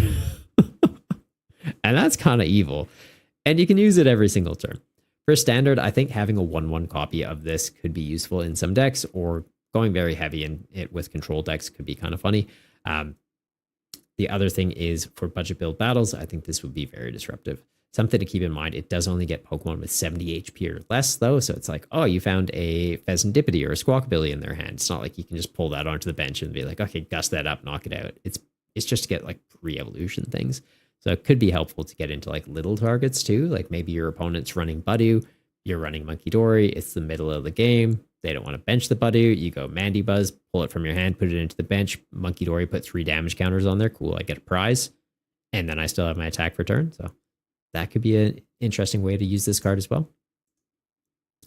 The next card that I'm going to say, I want this to be good. I feel like someone will make a rogue deck with it. And that's why it's like, with the right build, there's potential. And that's the archetypes. So the ability on here, Primal Wings, makes it so one stringer turn. If this is in the active spot, you can choose one of your Pokemon or one of your opponent's evolved Pokemon and devolve it. So if your opponent's very dependent on rare candy and you know, hey, they've used all 4, you devolve their stage 2s, they're going to have a very bad time. Or if you're doing some chip damage shenanigans like running Frostlass and just hitting everything with abilities, Archeops having an ability too, so you're using Monkey Dory, moving counters off it and the Monkey Dory itself onto your opponent's evolved Pokemon, then you devolve them and all of a sudden they're knocked out. Yeah, cool concept for sure. We've also got some other fighting types I'd like to mention, mostly just because they're kind of to help out with EX walls, right? We're seeing a lot of that in this set. It's Sock. So it's got the attack Elbow Strike, does 30 base damage. You can deal with Budews. It's got the attack Rising Chop, does 90 base damage, but only into Pokemon EX. If it hits anything else, it's doing nothing. This is just one of those cards where it's kind of nice. It's an easy basic to put down. It's 1 energy to use the attack. It's not bad, right? So if you're running a fighting type deck that's heavily reliant on evolutions, like maybe Cynthia's Garchomp as an example, and it's just kind of struggling to have backup attackers, you can just kind of go, oh, my Garchomp got knocked out. I have something for retreat, bench a Sock, pivot into it, do 90 damage to finish off that thing. Not to mention fighting types are getting a new item card. I believe it's going to be coming out in Mega Brave and Mega Symphonia that does boost up their attack damage. So potentially just having Sock to be able to like half hit into things wouldn't be too bad either.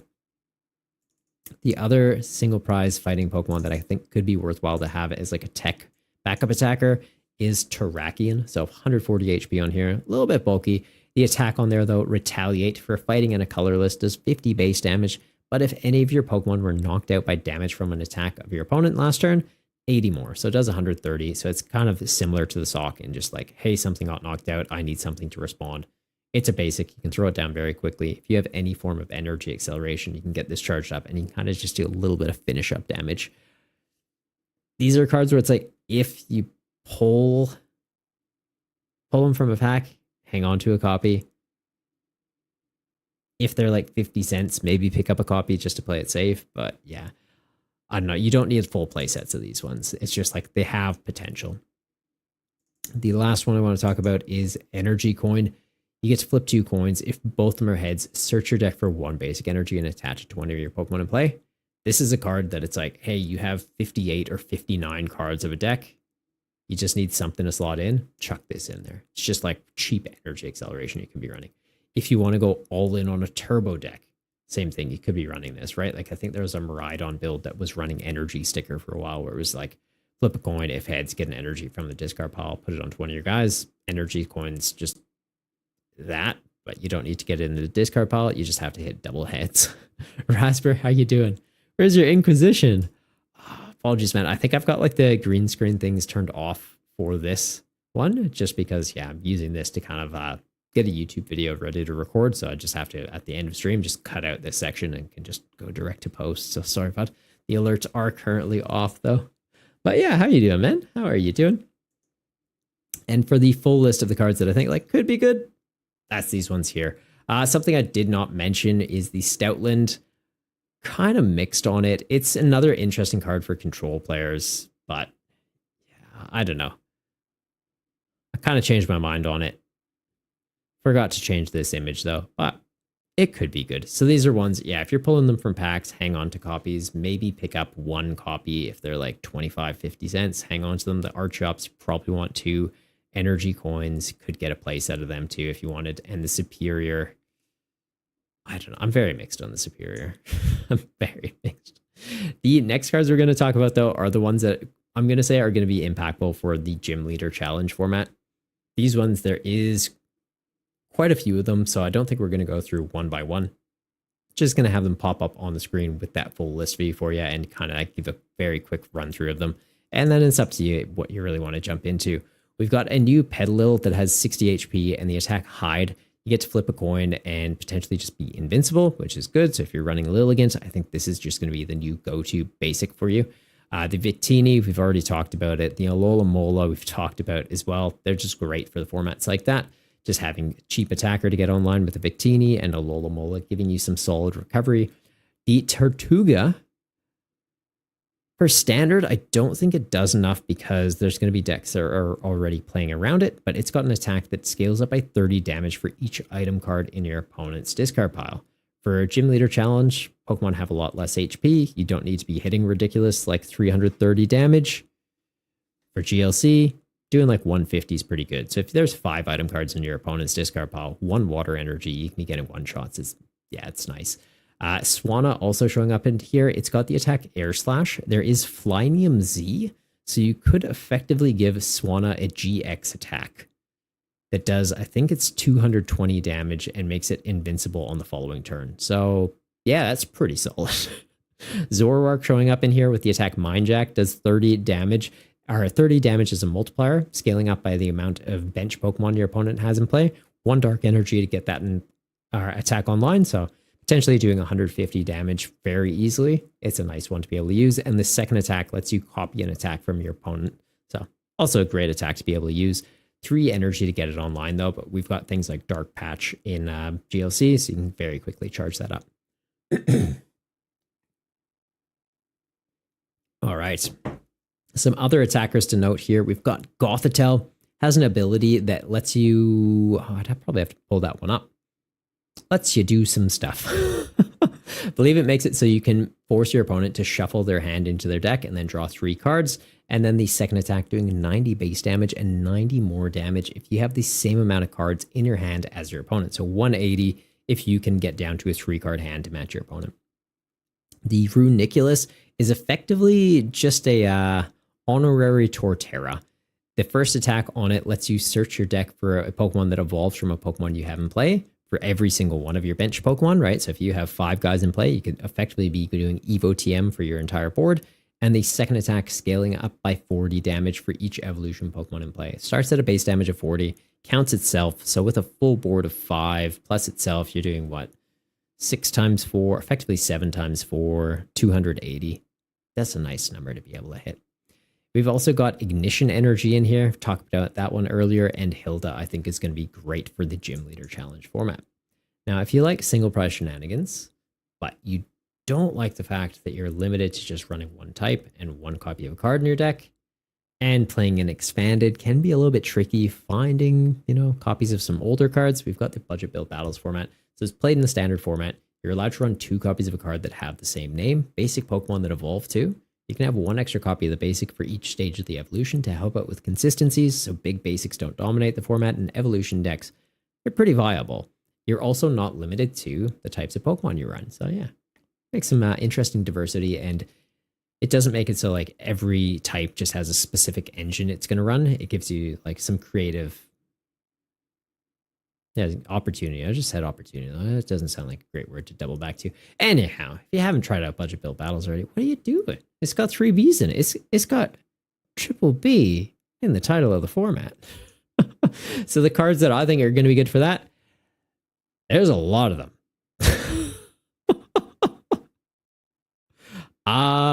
Yeah, I almost think I need to make a dedicated video to go over all of these.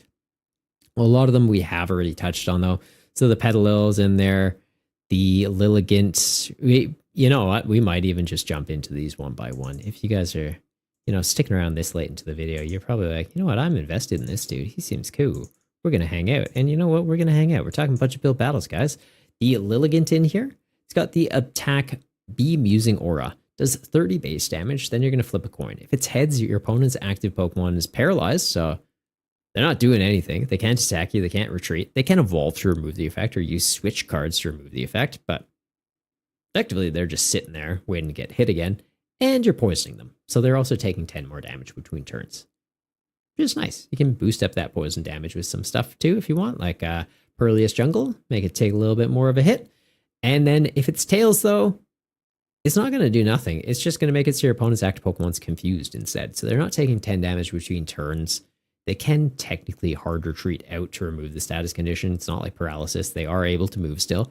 But if they decide, you know what, I don't care that I'm confused, I'm going to try and swing at you. If they flip Tails when they try and attack, they're hitting themselves in the face for 30. So you're doing potentially 30 damage instead of potentially just 20 damage from the poison, hitting them, going to their turn, and 10 on the way back as well. So yeah, cheeky little bit of a play.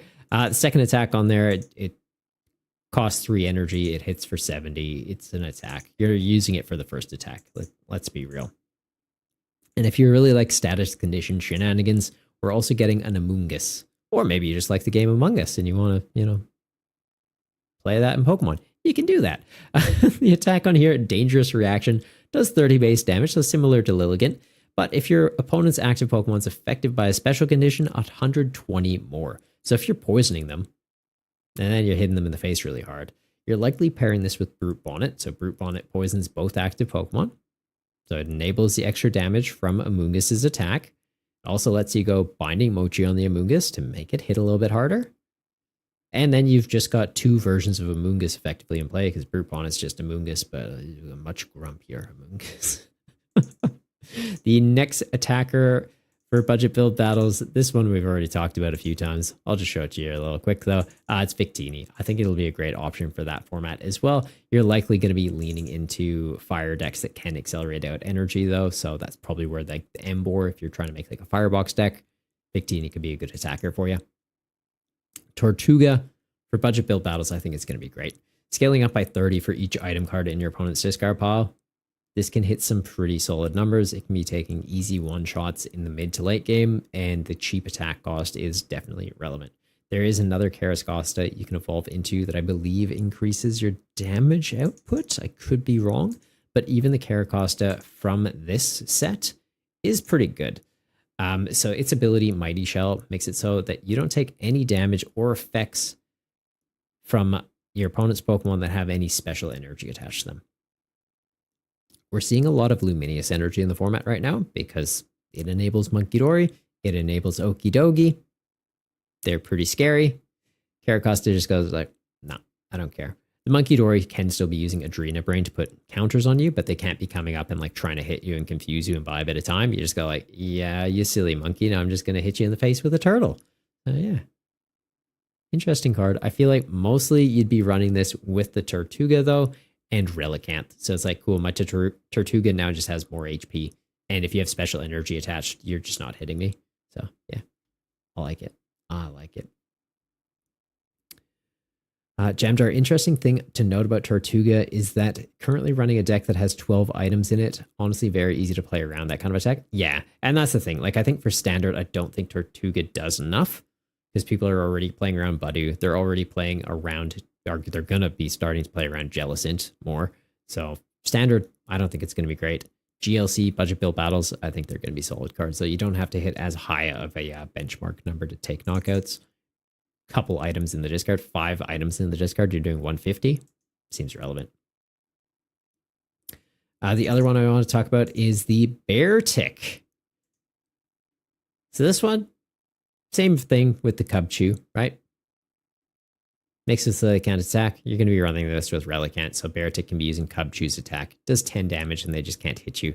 Does also have the attack Sheer Cold for 4 energy during your opponent's next turn. The defending Pokemon can't attack, so it's just a stronger Cubchoo that needs a lot more energy. If you're doing 150 damage in a single prize format, though, they likely can't attack during their next turn because they are unalived. Like, how can I say this nicely? Unalived. You're unaliving them with this polar bear. But yeah, we've already talked about the Cubchoo, so I'll just kind of skim over that. A Molga, I also think would be great for budget build battles. And the Runiculus, we did skim over it a little bit before. It's got potential for standard as a rogue deck, but in single prize shenanigans, I think this is going to be great. So the first attack, Cellular Awakening. For each of your bench Pokemon, search your deck for a card that evolves from that Pokemon and evolve into it. Effectively just Evo TM for your whole board. And the second attack doing, base 40, then 40 more damage for each of your evolution Pokemon in play. So 6 total, including itself, plus the base damage, you're looking at 280 damage in a single prize format that's dealing with a lot of things. I think the only thing outside of your breakpoint number is Okie Dokie, because they could go Dark Energy attached to them, Luxury Cape attached on them. I think it gets up to 230 HP, but they're Psychic weak, so then you just go 280, double that. Yeah. It'll be fine. Honestly, Runiculus, very keen to see what people cook up with this in budget build battles. Single energy to attack too. It's going to be very easy to get it online. Another card I'm genuinely a bit scared of for the format is Elgum. So the attack on here, Slight Shift, lets you move an energy attached to one of your opponent's Pokemon to another of their Pokemon. Doesn't say from the active, so it's not like, oh, their thing in the active has energy, I'm just going to move it around and make them struggle. It's like, no, they're running Monkey Dory. They have dark energy on it. They're just reliant on Frostlass pinging themselves and my guys and handing off counters and like locking me in the active with corner or something, and I'm having a bad time. You just go, no, I don't care. I'm going to move that dark energy off your Monkey Dory onto your Frostlass. It's doing nothing there now. Great. It's not in the discard pile, so they can't get it back with Lana's Aid, Energy Retrieval, Night Stretcher. It's just, no, it's still on your board. It's just doing nothing for you. I kind of hate that, but like, it's also very cool. Even for standard, I could see this having some potential. I just don't know that it's quite as disruptive with the amount of things that do have energy acceleration, right? Like Ho-Oh Box, like, oh, you're moving energy around on my board. Cool, Arm Rouge, just move it back to the active. Or like Dragapult, you're moving energy around. There, it could be a little disruptive, right? Because it's like, oh, if they just have 2 fire energy in their deck, and it's like, well, 1 fire, 1 psychic on something, you move the fire off onto something that already has fire energy, then they're having to dig for like their Luminous energy, or they'd have to be Luminous energy or like Neo Uppers, and then you just use this again. You're just kind of like stacking all the energy on one thing. It's got potential, but I feel like in standard, likely easier to play around. For budget build battles though, I am genuinely concerned about this card. I don't know what its win condition will be, so like that's kind of where the deck would need to be refined, but it's definitely got potential. The next card we're going to talk about is Swirly Joe, also known as Whirlipede. The attack on here, Venoshock, does 30 base damage.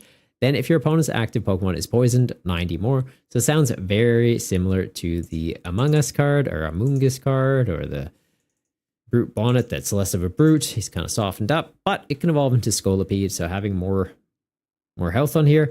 And the attack then doing 90 base damage and 90 more damage if your opponent's active Pokemon is poisoned. It does cost 2 energy to use it. It's a dark Pokemon though, so you could potentially use like Janine, get a dark energy attached from your deck onto this, attach return to this. And if your opponent ever hits you, Poison Point is going to poison them. So you're not reliant on Brute Bonnet to get the poison into play, poisoning yourself. It's like, hey, if you just hit me, you're poisoned, and then I just hit you back harder. You still probably play this with Brute Bonnet, but like, technically don't need it. Next up is a new Poniard that we're getting that has corner. So we are seeing this attack on a few too many cards recently. We've got Maractus that has it. We've got Knackley that has it. We've got Ethan Pseudo-Widow that has it. Now we have a Poniard that has it. So I feel like they're kind of giving a lot of ways to slow down the format and just be like, just lock something in the active while you get set up. That's kind of interesting. There is a King Gambit that if your opponent's active Pokemon has 4 damage counters on it, it's just knocked out. So you could just corner something in the active and get it into range of the King Gambit to finish it off, or potentially use Relicanth and just access corner with King Gambit until they're in range of the King Gambit to finish them off. There is also a new Bisharp in this set. Bisharp? B-Sharp? Or B-Sharp, right? Because it's like a bishop from chess, I feel like is what they're going for. But yeah, Bisharp. Finishing blow does 60 base damage. Then if your opponent's active Pokemon already has damage counters on it, 60 more. For budget build battles, doing 120. It's not bad, especially if they're already kind of beaten up. So yeah, interesting card to experiment with. I feel like it's mostly the Ponyard, like the new basic. It's just like, that's just the go-to option to use. Speaking of new basics, I think this is the only one we currently have. Axew? Do we have a Axew in standard right now? But it's got the attack Gather Strength. Search your deck for 2 basic energy cards, reveal them, put them into your hand. So if you just really want energy to accelerate out somehow, Axew has an attack that can use it. It's effectively Earthen Vessel without having to discard a card from your hand. Not too bad. Of course, he's going to evolve too. He's not just a little dragon to be a little dragon forever. He's going to turn into a Fracture. It's just in here because it's also going to evolve. Not sure why I even bothered showing that one, I'll be completely honest. But he's going to evolve into Haxorus. Haxorus has the attack Crosscut, does 80 base damage. If your opponent's active Pokemon's an evolution Pokemon, does 80 more. Most evolution Pokemon have 170 to 180 at the high end. So Haxorus into Haxorus, you just need some slight damage modifier to deal with them, like a Vitality Band. Maybe just a Gravity Mountain to lower their HP down and get them into range. But for the most part, like stage 1 Pokemon you're dealing with and most stage 2s you're dealing with. The second attack on here, Axe Bomber, costing a Fighting, Steel, and a Colorless, makes it so if your opponent's active Pokemon's basic Pokemon, they're also knocked out. They just gone. Not even knocking them out with damage. So I think that does kind of get around some cards that say if they're knocked out by damage. But yeah. That's a little cheeky. It's going to be a great card to add into decks like Slowking that are just like, hey, ditch the top card of my deck, use an attack of that Pokemon. It gives Slowking access to 2 new attacks, right? It's like, I have a way to deal with evolution Pokemon. I have a way to deal with basic Pokemon. Cool beans. Big bulky basics, right? Like Bouffalant Snorlax combos or Bouffalant Cramorant. They can be tough for a lot of decks to deal with. Okidogi, they can be tough for decks to deal with. Haxorus just says, you're knocked out. I don't care how much health you have. You are gone now. So yeah, great attack for Slowking to be able to access. And honestly, as its own deck, I think it'll be fine. We've got Matang that can accelerate out Steel energy. First attack just needs colorless energy. Matang can get that online easy enough. Second attack, you need what? Luminous energy or just a basic fighting energy and you're ready to go. So yeah, Haxorus, very keen to see what people cook up with you. And I know there is quite a few people that are quite excited about this card. Next up, we've got Unpheasant. It's not a very pleasant name. It's Unpheasant. First attack, costing 1 colorless energy to straight draw you 4 cards. So potentially there's some control shenanigans there. But the second attack, doing 120 base damage. You're going to flip a coin. If heads during your opponent's next turn, prevent all damage and effects of attacks done to this Pokemon. So theoretically, you're invincible. You're not doing massive numbers, but you might just be invincible. So that's cool. They can gust around you, so that's a bit annoying. And this evolves from Pidove as the basic. There is a Pidove with an ability that if it has 30 damage on it, you can just search your deck for an Unpheasant and evolve into it. You don't even need Rare Candy to enable it. So you get a way to get that online, like something like Calamitous Snowy Mountain or even like Team Rocket's Venture Bomb and something. Yeah, just get a stage 2 out and then potentially be invincible when you're using it. Pretty cool concept. All right, next we're going to talk about Fennel. Whoops, wrong one. Fennel, so heal 40 damage from each of your Pokemon. Just a great way to kind of help out against spread decks against Frostlass. It is kind of a snowy lass. But yeah, help out against Frostlass, or if your opponent's putting pings on you with Monkey Dories, you can kind of heal. It's all right. Great to help out into spread decks, though, because then you're not having Shaman in play that's eating up a bench space. It's just, hey, into spread decks, I know I can eat a hit or two. Fennel just helps me get outside of range of being knocked out. They're hitting you with a Kyurem, though. Fennel's likely not doing enough. They're hitting you with a Hippowdon. Fennel's likely doing enough. And I will die on that hill that Hippodown is. It's not the worst card. Not the best card. Not the worst.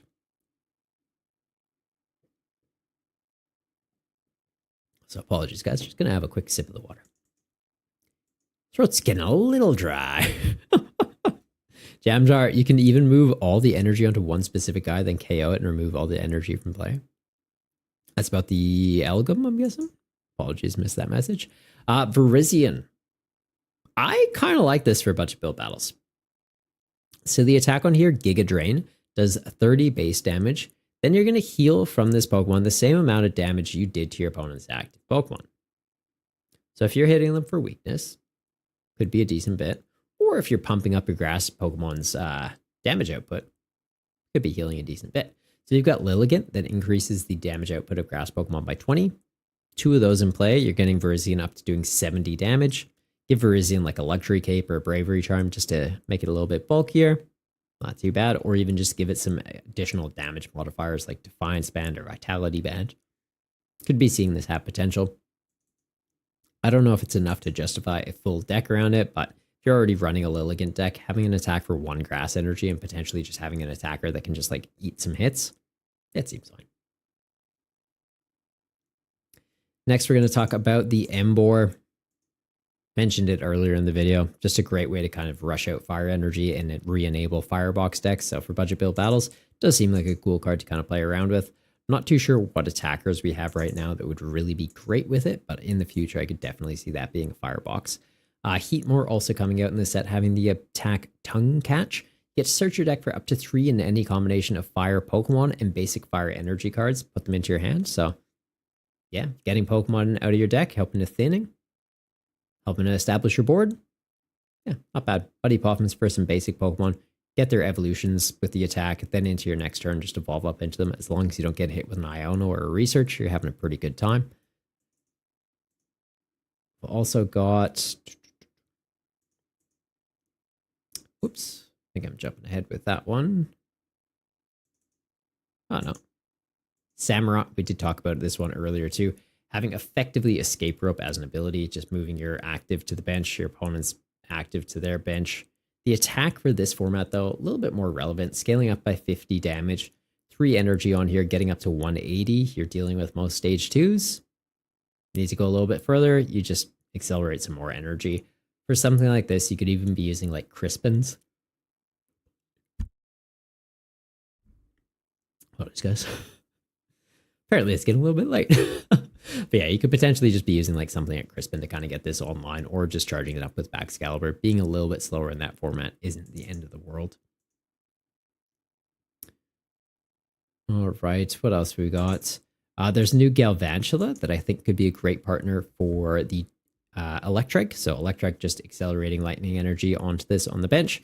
Discharge doing a multiplier of 50 damage for each lightning energy attached to this Pokemon, but you do have to discard all of them when you do that.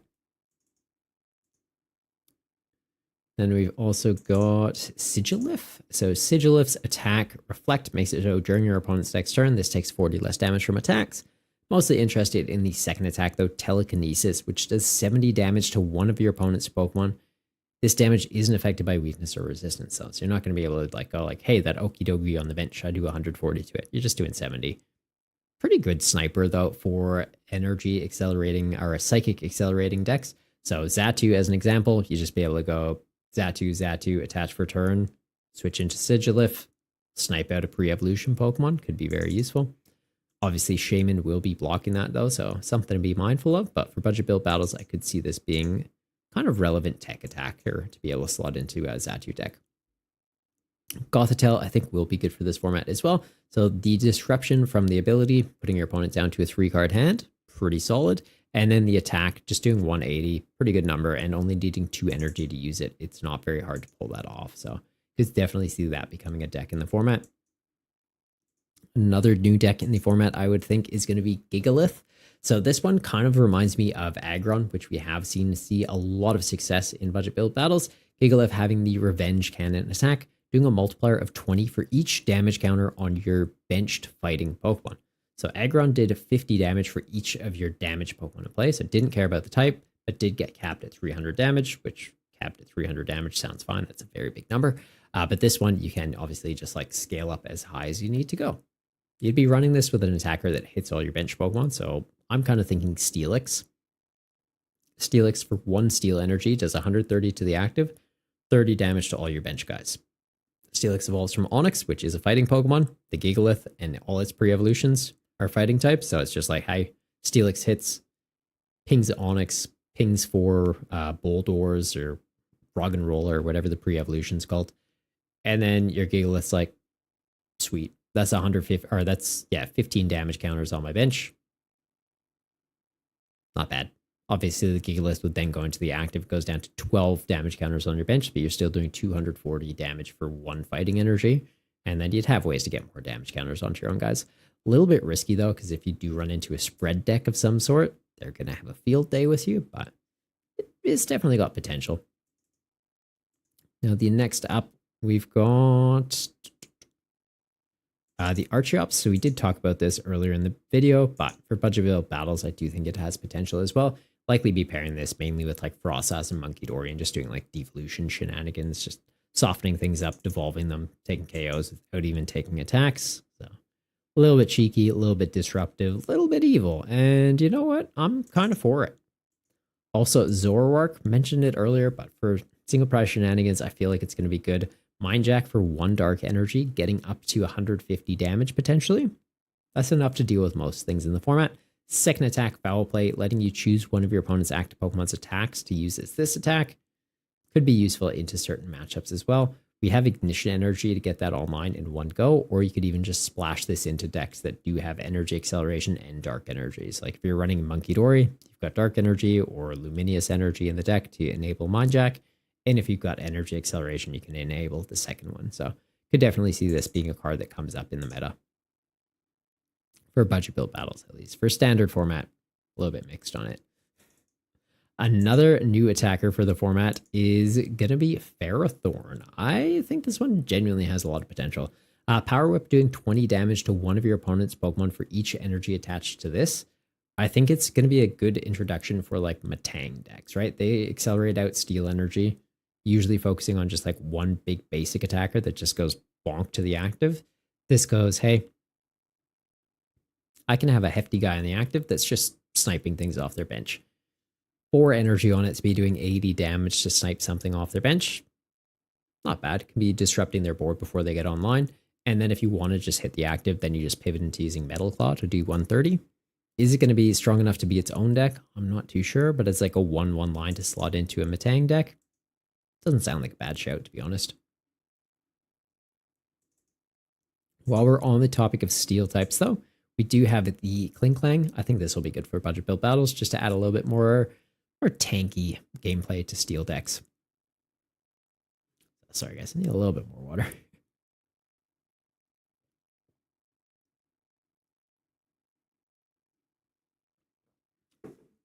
That's the good stuff. Yeah, but Klinklang having the ability gear coding each of your Pokemon in play with any steel energy attacks take 20 less damage from your opponent's Pokemon's attacks. So budget build battles limiting you to 2 copies of a card with the same name. You get 2 Klinklangs out. Your steel Pokemon take 40 less damage. You get Full Metal Lab out. They take another 30 less. It's 70 less damage. In a single prize format, being able to reduce damage output by 70 can be pretty relevant when things are doing, like 150. Knocking that down to 80, letting your guys eat multiple hits, and then potentially healing them with cards like Monkey Dory or Picnic Basket.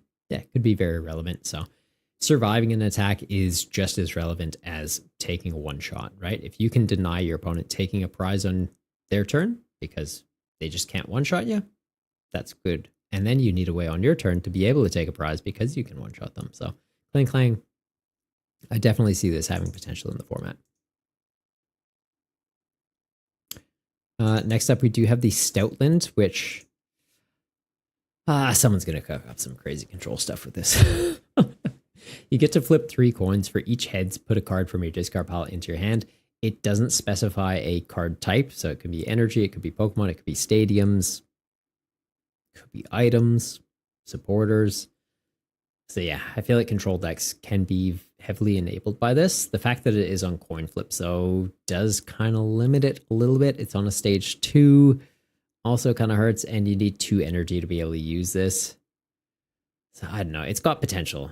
It's definitely got potential, but it's kind of got that Hail Mary gameplay to it as well. Jam, you wish you could use this? Yeah, it's not quite your Ursaluna. Hey, Ursaluna was like a guaranteed returning a card from the discard pile back, right? The Antique Plume Fossil. This is in here because we mentioned the Archetypes. And then we've got Hilda, I think is also just going to be a good card for this format. Good card just in general. Great card for budget build battles as well. And then, of course, Ignition Energy, I think will be very good. Wugtrio, I think, becomes a relevant deck finally. Also, Porygon Z gets another out for energy to like get online very quickly. Yeah, I think it'd be pretty cool. Adam, people actually play the TCG?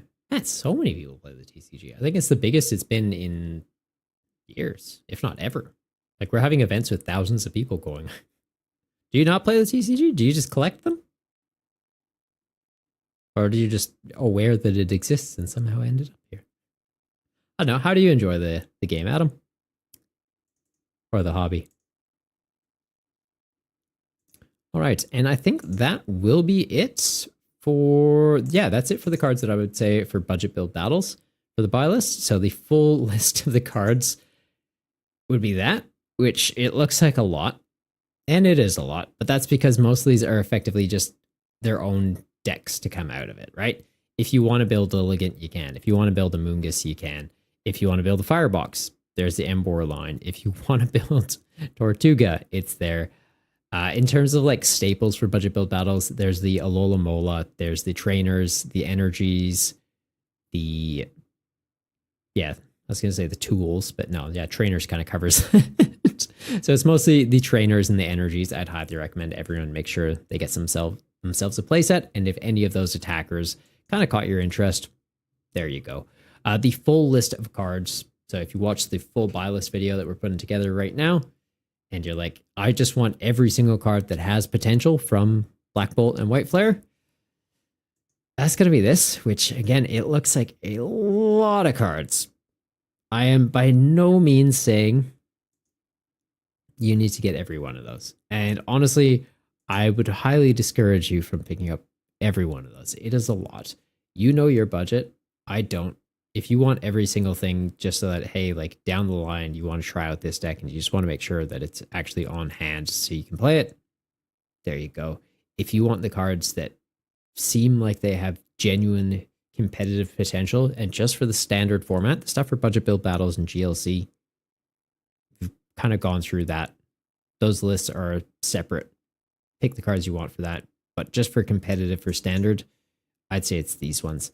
So the Petalil, just to have for potential Lilligants, right? There's the one that increases the damage output of fire and grass Pokemon. I think that basic Petalil could be relevant in the future. The Victini, I think, could be relevant. The Firebox enabling Embor as like a 2-1-2 line could be good to hang on to. Reshiram as a late game attacking option, and Zekrom for the same thing. The Samurott, potentially, I think it's a good one to get a couple of copies of just to play it safe. Alola Mola's in there. Jellicent, 100%. Like that just becomes an instant include in Gardevoir decks. Runiculus, I think, as a single prize shenanigans deck, there's some potential there. Meloetta, I think, is going to be a good option. And then the other ones in there as well. Pretty much all the trainer cards and energy cards from this set seem relevant. Not needing super high counts of them. Most of them just being like 1 or 2 ofs in lists. Like Air Balloon, I'd say get a couple copies just to play it safe. And because you're likely going to want to put that into multiple decks. And then Hilda, needing 2 copies of that. And the new energies, I'd say just get 4 copies of them.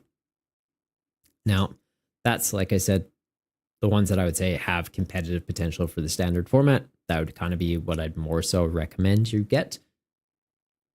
Like I said, though, you know your budget. I don't. We all have different interests and different outcomes we're looking for from this game. Maybe there's just one deck you care about. Just get the cards for that one deck, right?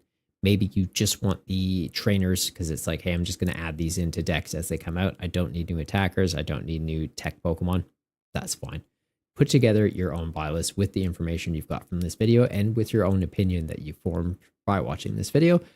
As an example, like this is realistically the cards I'm going to be buying. I'm not going to be buying every single card I put on that buy list because I don't think I'm going to be playing all those decks. There's just not enough time in the day, and they don't always interest me, to be completely honest. This is going to be what I'm after. I'm going to get the Reshiram because the Ethan box seems interesting me, and for Charizard, I think it's a great option to have, and just a generally good card. Like in the future, there'll be other fire decks that this can be easily slotted into.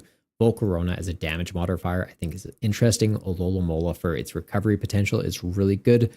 Emolga, I like him. I think it's got some potential just for early game setup. Realistically, is it going to get played heaps? Probably not, but just as one of those cards that is like in the future, hey, I just need something to help enable my deck. Emolga could be that. The Electric Engine, it's just solid. That's just going to be a card that's good the entire time it's in rotation. Get yourself a play set. It will see play. Zekrom, it's just an instant include in Electric decks, right? It's a late game attacker you can be going into.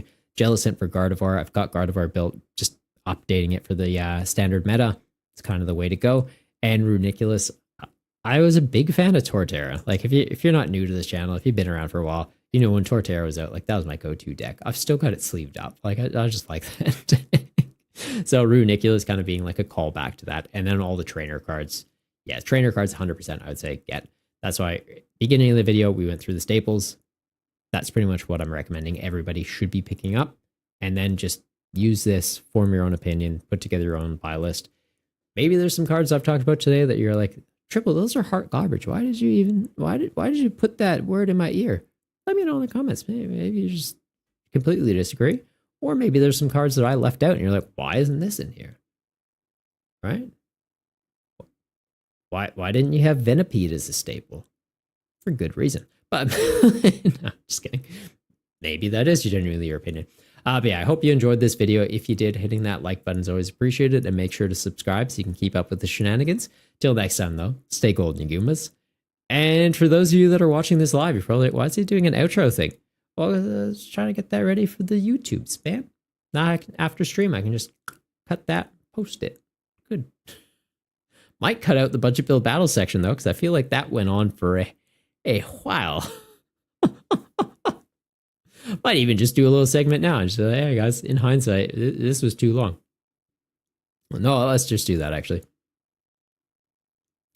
Hey guys, Triple V here. I had fully intended for this to be part of the buy list video for Black Bolt and White Flare, but in hindsight, it took a little bit more time to discuss all the cards that I think have potential for the budget build format than I intended.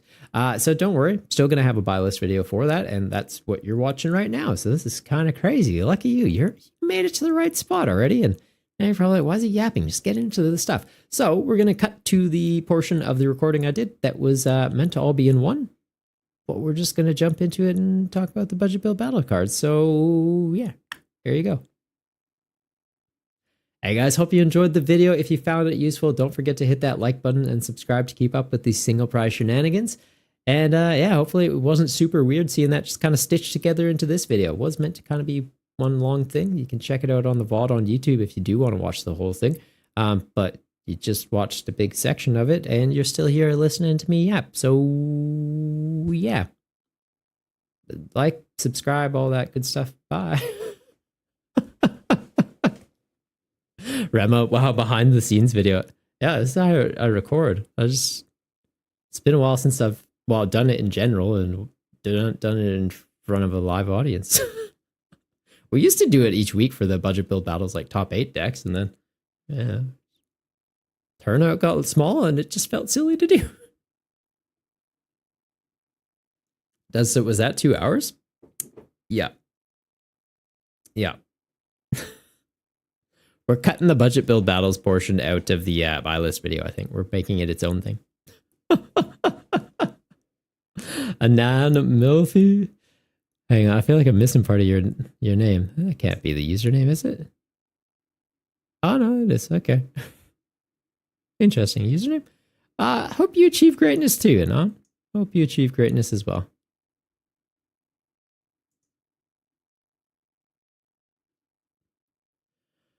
Oh, I'm a bit sleepy now, though, guys. It's getting late.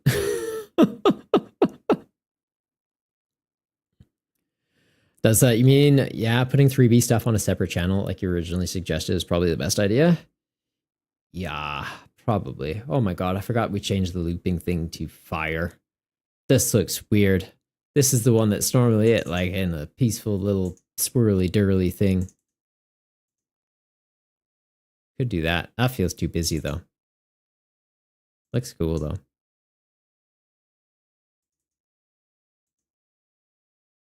That's the one. That's your name? Oh, okay. Well, cool.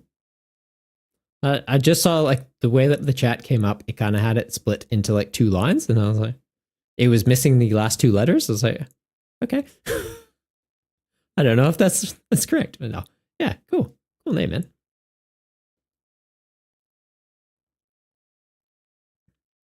Yeah, it does. I need to get around to making it into a split channel. Because I think we'll do the news as one channel, which I did make a news channel at one point. Where am I going with this? Come on, brain. You can do it. Budget build battles is one. And then there's like the regular content I put out. Because like I started this to help people get into the Pokemon TCG, and the game plan was to make very introductory level stuff. It's like literally how to play the game, how to get better at sequencing, buy lists, pre-release videos. Like that was kind of like what I wanted this channel to be.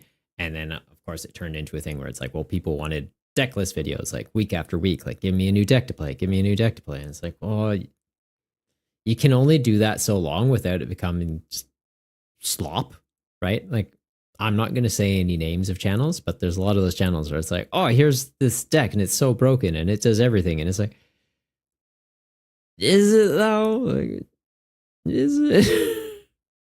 And like, it's fun. It's good to experiment with cards, but it's also risky putting that kind of information out there, because there was decks where I enjoyed them because they were fun. And then people see the enthusiasm and the energy you're putting into it. And it's like, oh yeah, like I'm enjoying this. And like they see me winning with it. And so they go and they buy all the cards for it, or they craft all the cards for it, and then go to a tournament and they're like, it didn't do good. You said it would do good. I'm like, I said it was fun. You interpreted that as this is the best deck in the world. And it's like, no. Kuparaja is not the best deck in the world. It is heaps fun. It's not the best thing in the world. And then, yeah, when the change to PTCGL happened and not a lot of people had crafting material and they weren't as generous with the battle pass, that was something that kind of came up in the comment section one time. Is the guy was like, I crafted this deck and like, I can't win with it. And it's like, well, like I walk you through how to play it. You may not be sequencing correctly. You may just need more practice with it, or like, yeah, maybe it's not amazing. But then it did kind of make me feel a bit like shit, because it's like, oh, well, like if this guy Jake went and bought a bunch of code cards to build this deck and was genuinely like hates it, like that's on me. Like I kind of put that out into the world, and then he went and did it. It's like I felt like I failed that person almost. So that's why I don't like doing the week to week deck list videos unless it's something I would genuinely sleep up for a cup. Like I did a Porygon video because I genuinely like that deck. I think it's really good. I think with black and white, it's going to get better with Ignition Energy. It's single price shenanigans. It can absolutely slap in standard. I'm for it. Other nonsense, like, I don't know. And like, I don't think I play quite enough anymore to justify it. Right? Like, we hop on for the workshop Wednesdays, but then Fridays, I'm playing budget build battles. So it's like, I'm not getting regular reps in on the standard format as much, where it's like, oh, I can confidently say like, against Guardia it does this, against Dragbolt it does this, up against this it does fine. It's like, nah, because like I'm not getting enough reps in with each deck to be able to talk to that. Like I'll probably do 3, maybe 4 games of the deck and be like, okay, cool, like that's enough for me. I want to try something different. So I don't know. That's kind of why I've shifted away from that. But I think I do need to kind of lean back towards like breaking everything down from the start. Be like, this is genuinely like how people can get into the TCG, like from nothing to like going to a league challenge. Like, what do you need to get there? Like that kind of stuff. I think that kind of need to shift back to that. And then, yeah, we'll make a budget build battles channel. But then it's also finding time to record everything, put videos together, not burn myself out, keep my sanity, run tournaments. It's a lot, guys. So we will see. We will see. But yeah, like just being completely honest, the budget build battle stuff, it is a fun side hobby of a hobby, right? Like it was never meant to be the main focus of the channel. It was meant to be like, hey, I run a tournament for it every Friday, and that's kind of it. And then like the top 8 videos was an easy enough thing when we get the turnout to support it. Like if we've got 16, 20 people again, week after week, I'll bring those videos back and I'll have no issue doing that. When we're getting 12 people and then 4 people drop after 2 rounds because they went 0-2, and it's like, well, there's no point in me making a top 8 video for this. I don't know. That's my little ramble. I think you guys are getting a lot more of the behind the scenes stuff today. Like, what's Triple's mindset on these things? Sebkauf. I'm butchering that name, aren't I? I remember watching your decklist videos when you were getting into the game. Really? Did you like them? Like, if you guys like them, I can get back into them. I do them every once in a while. It's mostly like when a new set is coming out. If there's genuinely decks that I'm excited about, I go like, yeah, I'm doing that. Like Porygon, I was like, I'm making a video on this. This is sick. I think Hydreigon, I did one. Hydreigon, Pikachu, and Ceruledge, I think I did videos on too.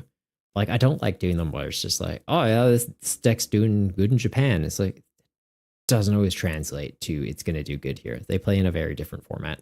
There's cards in their format that aren't in ours when it releases. Like Psyduck, we still don't have. They have it. So it's like, okay, well, Dusknoir decks don't really exist for them because they have a counter for it. Whereas here, it's like, it can still be a thing. So like, I don't know. It's not comparing apples to apples.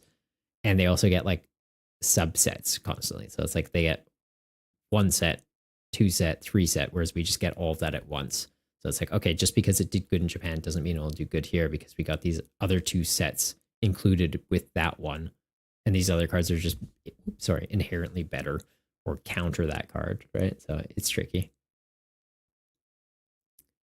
Anam, do you collect Pokemon cards as well? I do, but at a lesser amount. I mostly do it digitally these days, just because mostly I'm lazy.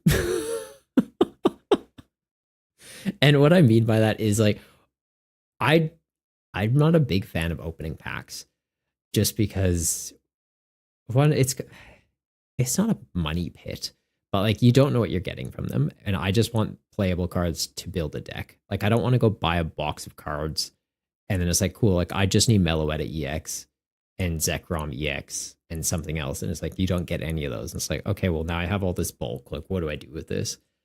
I don't really like that. So like that's why I put together these buy list videos. So it's like, these are the cards I genuinely want. I'm just gonna buy them. And it usually ends up costing you less than a box in most cases, to be completely honest. If you buy a box though, you might hit like gold cards or hyper rare cards and like or illustration rares, and like you can get more than you've paid for that box by selling those off if you want, or just sit on them if you enjoy the way they look. And that is fine. There's nothing wrong with that. Like I have a binder of cards that like I used to collect some. Like I used to really enjoy collecting the EV cards. Like when Evolving Skies came out, I got all the alternate EVs because like, oh, these are neat. And I have most of the OG EV trio cards. But recently, well, not even recently, since COVID basically, prices have like steadily risen. So some cards are just realistically outside of what I'm comfortable spending on a piece of cardboard. And that doesn't mean people shouldn't. If they find joy out of it or if they find value out of it, that is entirely their decision. And I don't knock them for it in any way, shape, or form, but it's just not for me. I'm currently trying to save up for a house, also saving up for a wedding, also saving up for a trip to LA currently. And I need another car. So it's just like, if I dropped like $2,000 buying an Umbreon card,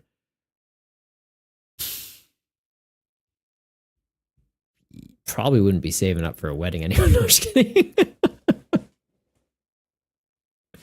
Do you collect or play TCG Pocket?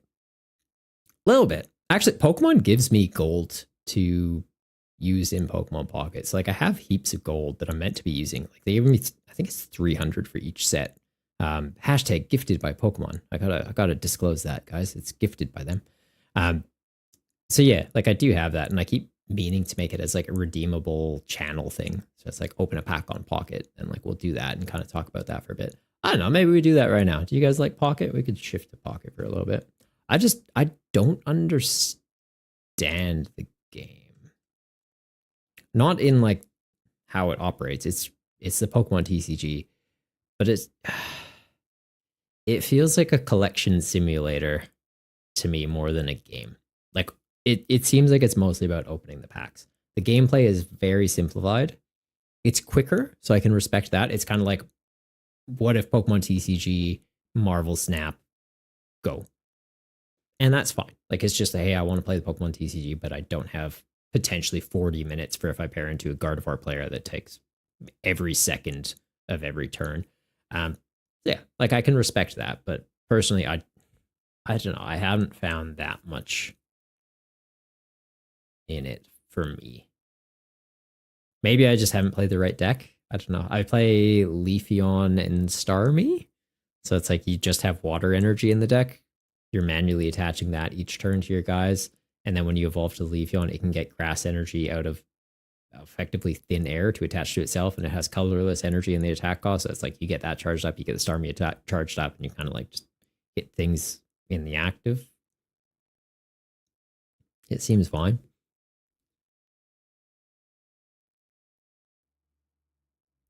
I feel like I missed some messages in here though. That's I like the mentality some Yu-Gi-Oh people have where they also include losses to show weak points of the deck / playstyle. I feel like that's kind of missing in the PTCG space randomly.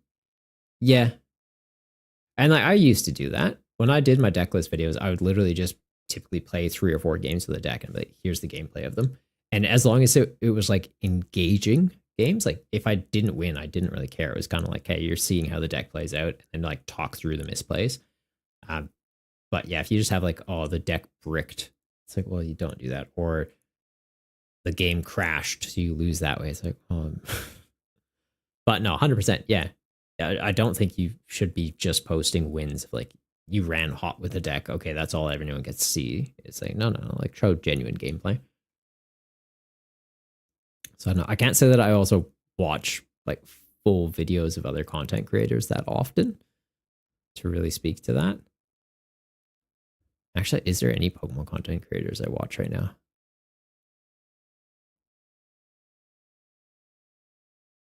I don't think I even do anymore. No. I like Steuben used to put out some stuff, and I kind of check in with his stuff, but it was mostly like the Gust of Wind podcast. Like I listened to that. Yeah, I don't think I don't actually watch any other Pokemon content at the moment. Probably sounds bad. It's like, oh, I'm not supporting my own community. But like when you're making it yourself, it's kind of like, okay, I look at this while I'm editing. I like in the stream while I'm doing the stream. While I'm offline, it's not like, okay, I need back into it. Like, oh, I was kind of doing that. I don't know. Sounds a bit narcissistic in a way. Sev, you remember building the Wailord deck you made a video on? That deck was so fun. You liked then when you played the TCGO and it was easier to get cards? Yes. TCGO, because you could trade for stuff, was a lot simpler. PTCGL, if you have the credits, it's fine. And they're pretty generous with it, but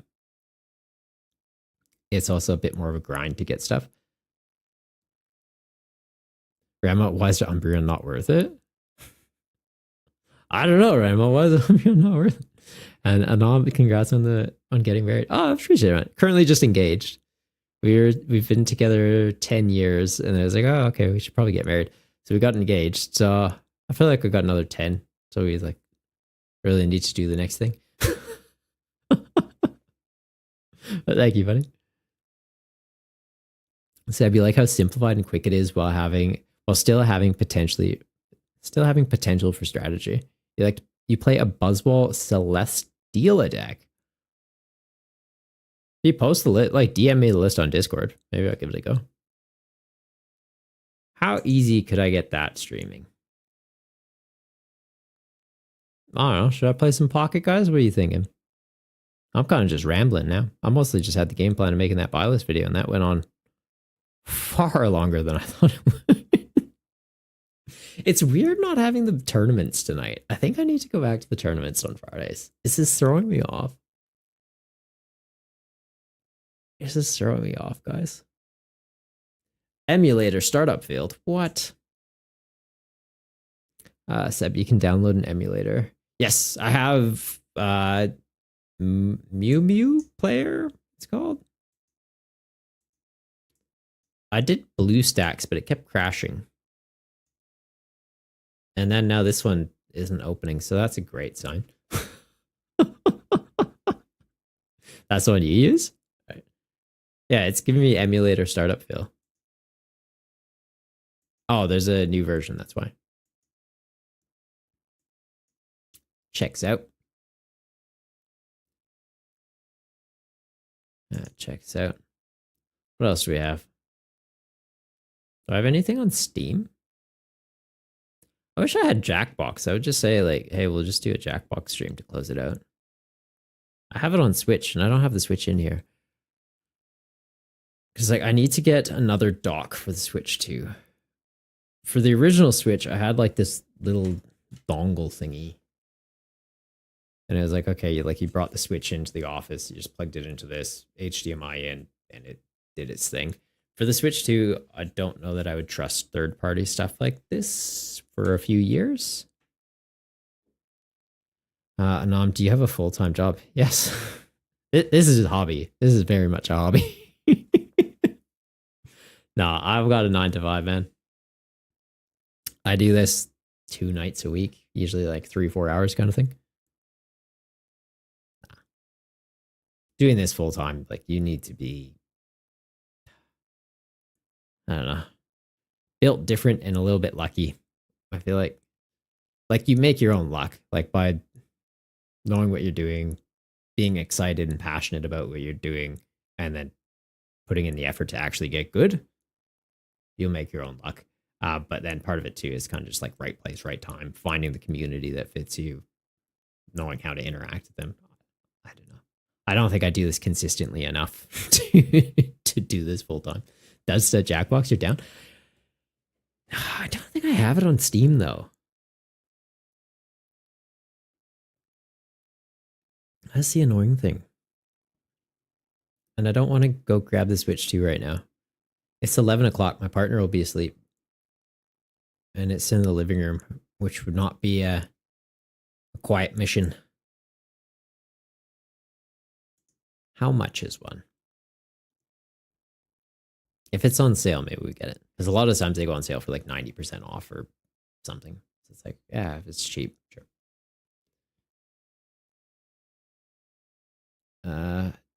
Seb, do I have a Discord server? Yeah, yeah. Got all kinds of things, man. We got Discord, we got YouTube's, Twitter, TikTok that I don't think I've posted in like 3 months, 4 months. Are you in tech? Oh God, no. This is your first time on my channel, and I'm guessing, yeah? Oh, buddy, you should have been here at the start of the stream. I'm not laughing at you for thinking I'm in tech. It's just very funny if you had a bit more context. No, I am god awful at tech. I like move something, everything breaks.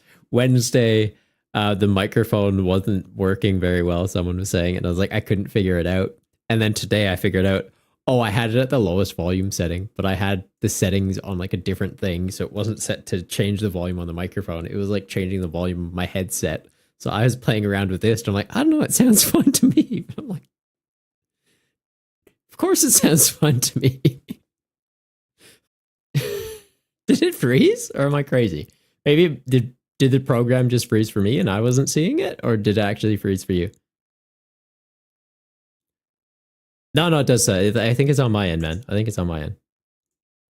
Is this Moo Moo thing? It was open. It was doing an update and then it opened and it froze everything. Yeah, it's lagging bad for you? Okay. Well, it should catch up in about 10 seconds, I think. Should catch up.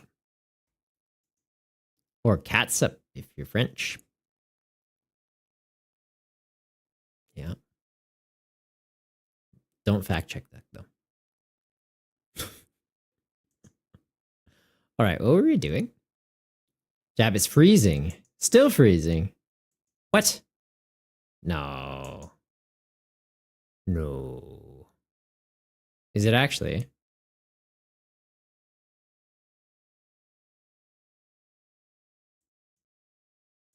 I'll close this then. You're good now, Dudsta? On my end, it is showing skip frames due to encoding lag at like a ridiculous amount. No, no, you're not lagging.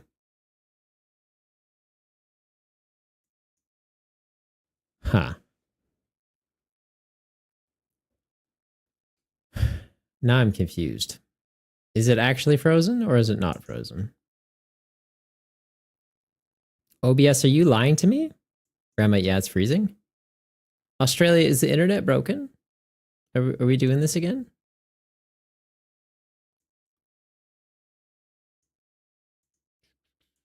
Maybe I have too many tabs open. Let's close some stuff out. I blame this Moo Moo thing. Open Moo Moo to try and play Pocket and everything froze. All right, now it looks normal again.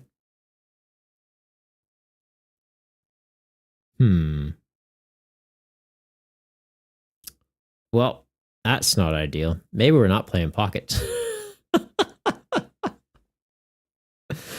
Alrighty then.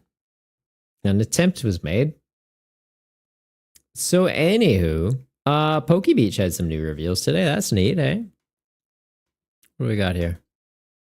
Just casual segue into something completely different. Yeah. Yeah.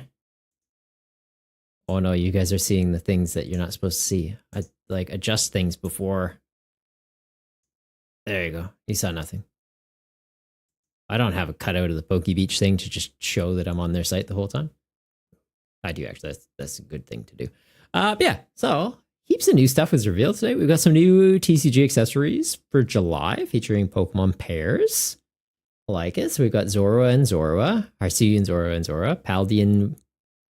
Is it Paldean Wooper? No, he's not Paldean Wooper. It's Paldean. Yeah, Paldean Wooper, but he evolves into Clodsire. So Clodsire and Quagsire. Vulpix and Vulpix. They're kind of cute. Hang on, what is this? This is sick.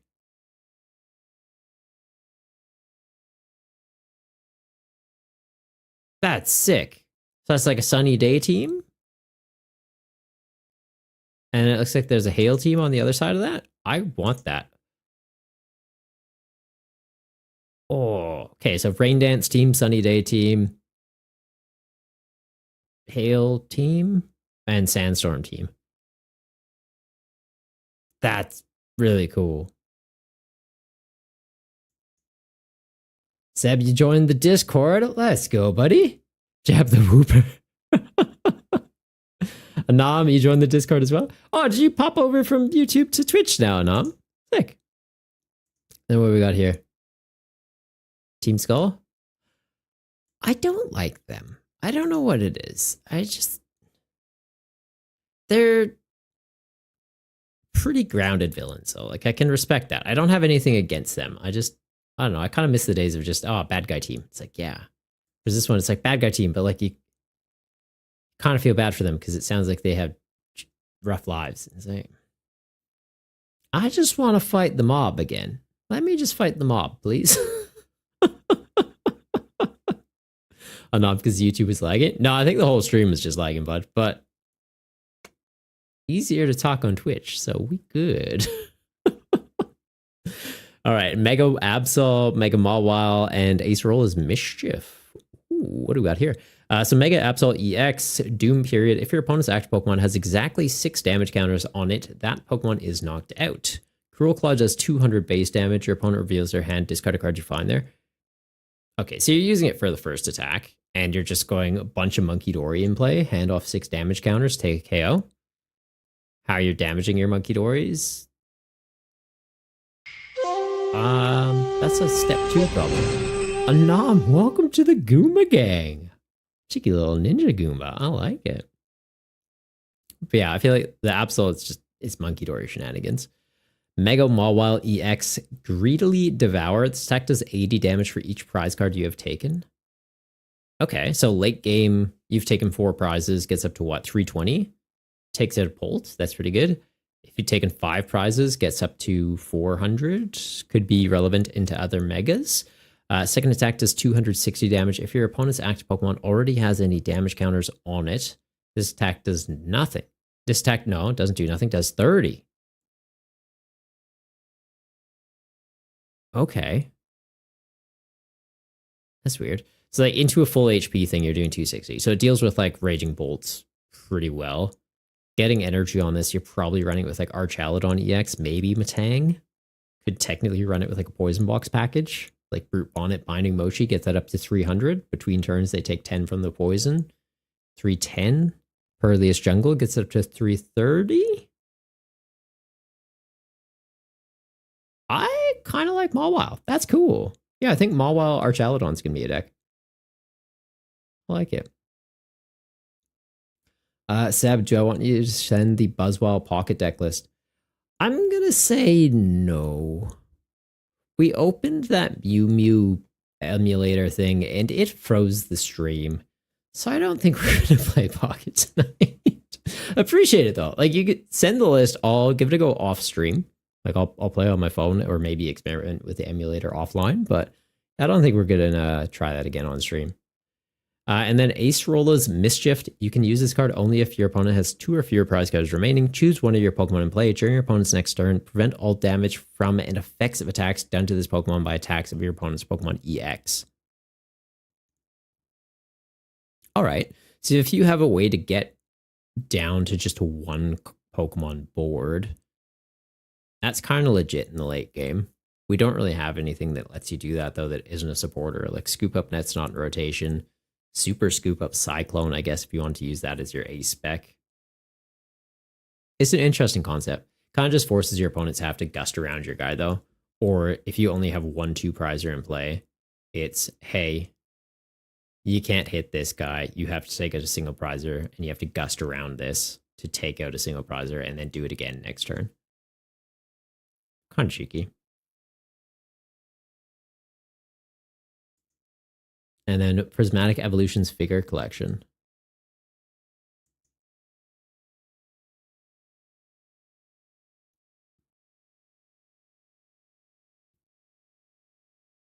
I want this. I know I'm never going to be able to get this. This is you're not going to see this on store shelves. That's cool. I like Espeon and Umbreon. I was a big fan of Pokemon Coliseum, so like that's cool that they're pairing them up. Also, this releasing September 26th. I wonder if that's when Pokemon Coliseum will come to Switch too. If they'll kind of have this as like a tie-in for it. That'd be a neat little thing. Because we know it's coming out. They just haven't given any dates.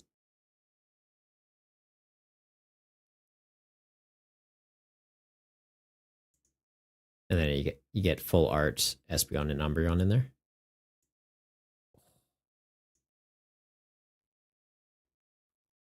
If any of you guys are like, hey, Triple, I want to get you a Christmas present for some reason.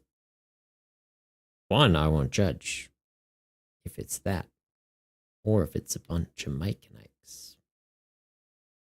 Just saying, my Christmas is coming up. 6 months. Like my Christmas. It's like my birthday, but it's Christmas. It's just for me, though. That's 100% a joke. Nobody get me that. Mike and Ike, though, that is serious. That offer is always on the table. Yeah. Just gonna leave this here. It's not even a command. It's just like, go there. Seb, you've never had issues with Mew Mew. Maybe it's the update, though? Maybe. I don't know. What do you guys think? Do you want me to try and play Pocket again? Did you respond to the Jackbox thing? What were you saying? That was insane. Be good now. You have stream up in case you want to do it. Oh, you have Steam up. How does you having Steam up help me? What do you mean?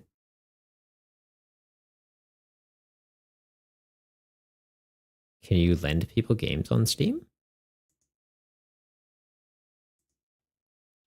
How much is it? Jackbox. Oh, they are all full price right now.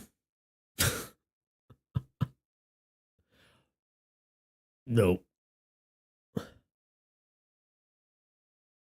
What's the Jackbox Survey Scramble? What is that?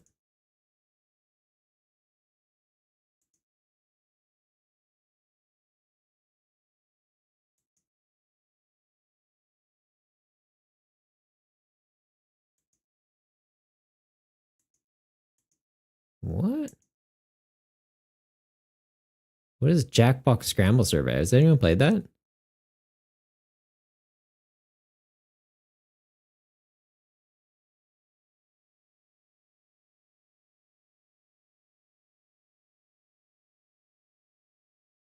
Huh. There's a demo. Never seen a Jackbox game have a demo. Zen, what time is the tourney tomorrow? What time is the tourney tomorrow? That depends on your time zone. There you go. You click that, and then you click on the tourney for tomorrow. Oh my god, we only have 6 people signed up. Guys, I think we gotta go back to the regular weekly times. We're giving it 1 month. We're trying the tournament in a new time slot.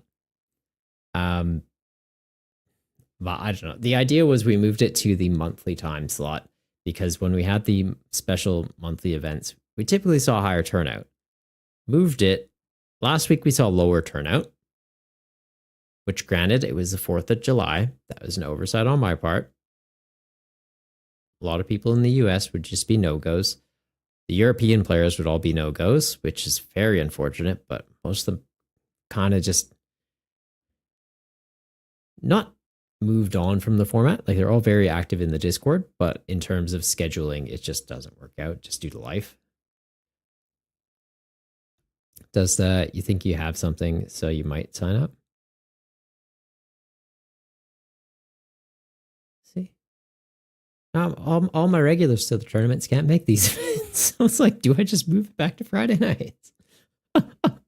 Then 4 a.m. Oh, buddy, that is not doable. No, don't do that to yourself. Don't. Then I appreciate you. I like you. I really like you. It is an absolute pleasure every time I see your name pop up in the stream. Do not wake up at 4 a.m. to play a game. Don't do that to yourself, man. It's the weekend. Enjoy some sleep. You've earned it. Don't do that. Don't get me wrong. If I see you there, I will be very happy because you're my friend. But if I see you there, I'll just be like, man, it's Saturday. Get back to bed. Appreciate you though, man. You, Zen, this is for you. Oh. Yeah. Justice for Zen. Yeah. I need to get that on like a hat.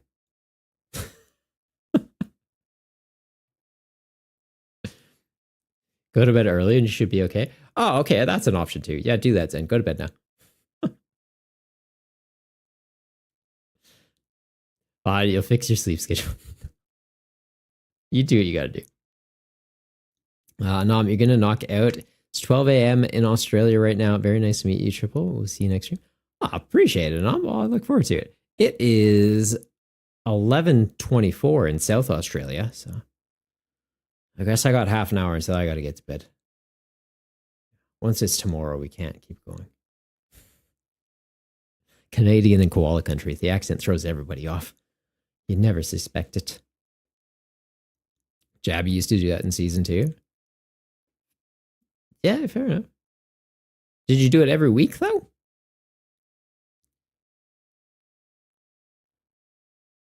Jab, that's why you couldn't play enough to reach top 8. Ah, fair. Should really start to pump out Justice for Zen merch. What do you mean you should? No. No.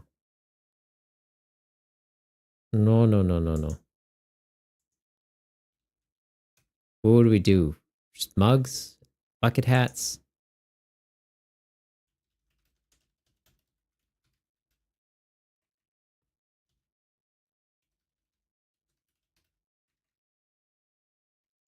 What are we thinking? And are we typing 4 FORE or just the number 4? Rama, you're heading off to you, buddy. All good. Enjoy your rest. And I hope you have a wonderful weekend. Are you going to be on for the tournament, Rama? You coming out tomorrow?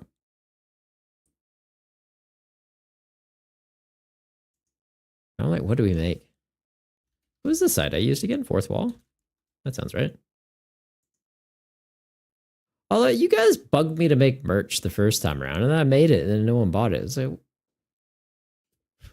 actually, it was mainly Jab. Jab was like, "Oh, I want to buy your your playmat. And I was like, oh, I don't really want to have a playmat with my logo just readily available for people to purchase. I kind of like having it for me. And he kept asking for like a month.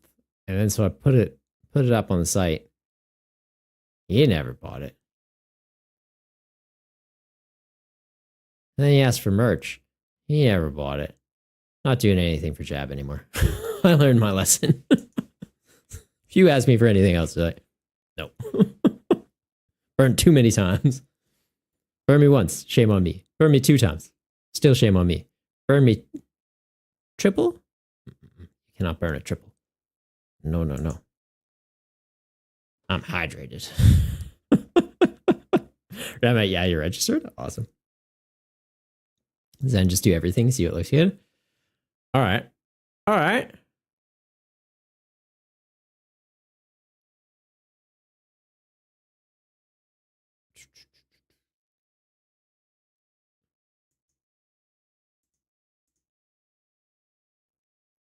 Ho, ho, ho. Like, I feel like you're gonna get mad at this because, well, I used AI, but like it does look kind of cool. Why can't I just drag and drop images into OBS anymore? Why you guys got to make me do extra steps? I miss when I didn't have to do that. Like, it used to be a thing I could do. Thoughts?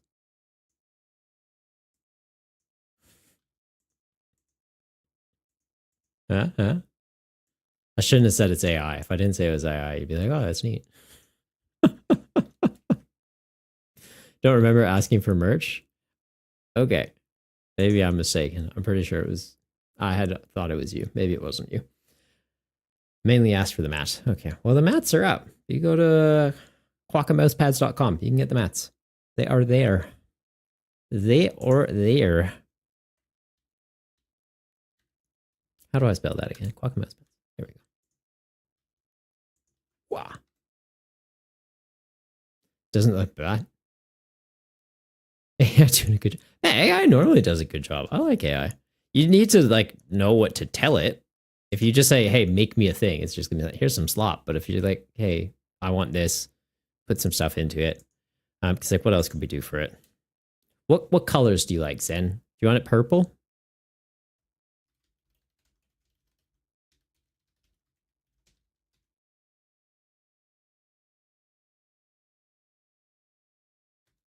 You make it purple and gold. Should have Pokemon? Should it though? As soon as you start introducing stuff like that into the designs, it gets very funny about cease and desists, copyright claims. That's also why I didn't really want to have the playmats available for purchase.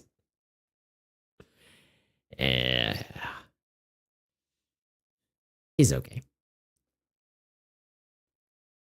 I haven't got burned for it yet. Like an emperor. What do you mean, like an emperor? What does it? What does that mean? Justice Emperor.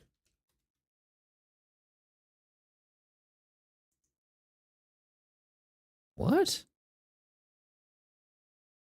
Explain yourself, Zen. Explain yourself.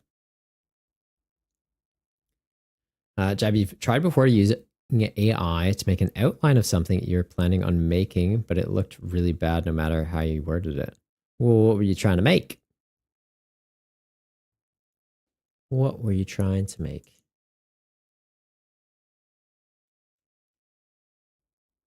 Purple and gold. Oh, like the colors, the color palette, purple and gold is like an emperor. Okay, I thought you were like, make it look like an emperor. Like a cape and a crown? What do you mean? Sitting on a throne? Guy like this. Justice for Zen.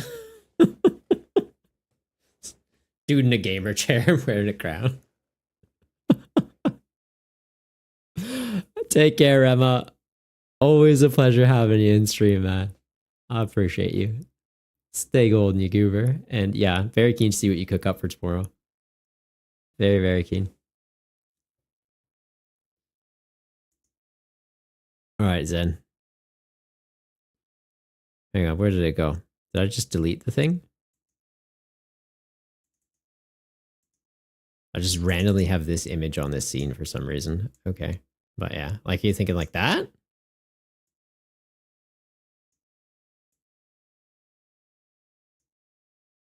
Or Justice in gold and everything else in purple? I feel like Justice would be in gold.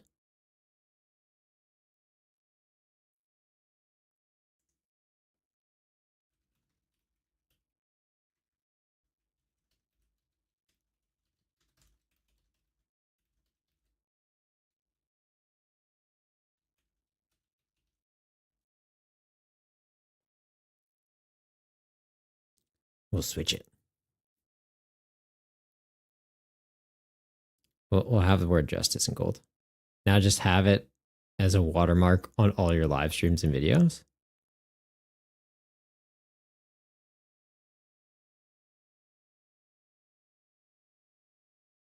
What?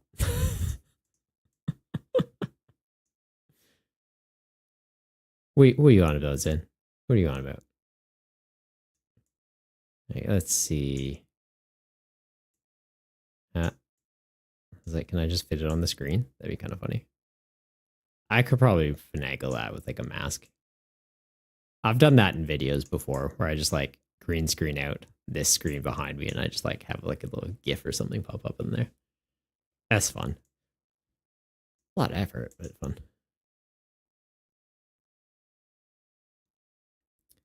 How about only 3B live streams? Just says Justice for Zen in the bottom. Just on the YouTube ones. Yeah. Just on the bots. That's fine.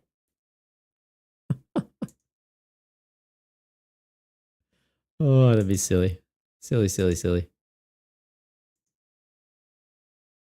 Oh, it is taking its sweet time. Ooh, actually, hang on. It's actually coming out. This might be it. This might be it. Oh, maybe. It's looking better.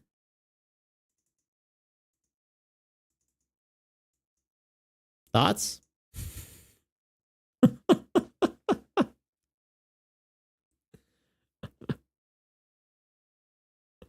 What are you thinking, Zen?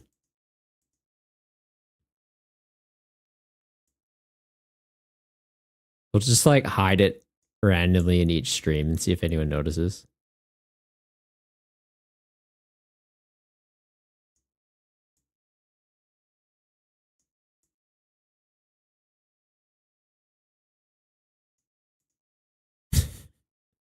What's that little square in your cup? Huh? Oh my god, what is that? I can't. It's too heavy. It's too heavy. It's immovable.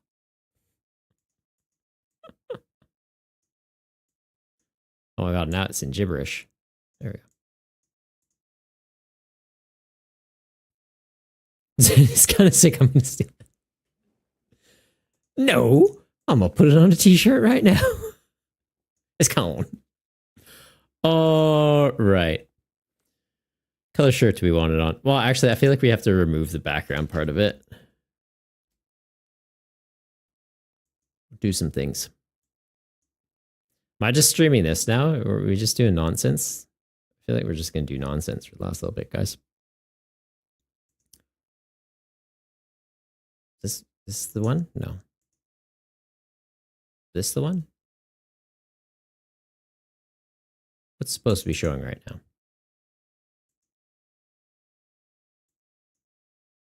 That? Yeah. Put it on a t-shirt?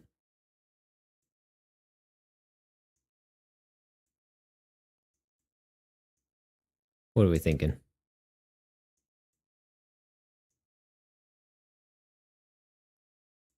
Navy blue? This dude's kind of scary looking. Like, he looks like he's going to fight. Okay, we need to remove the background first. That's the main thing. Just get the Justice for Zen.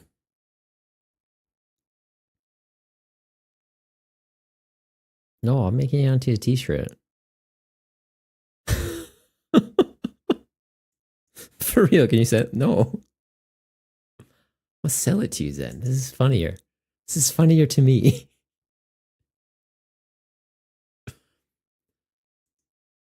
Right.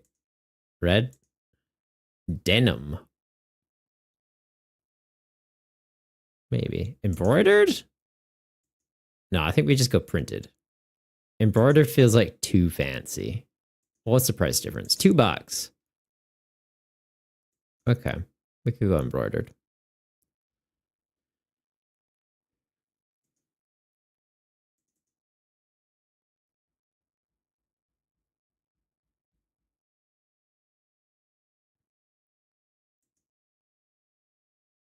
Yeah? Or you want it like big? I feel like just like a subtle little thing is pretty good.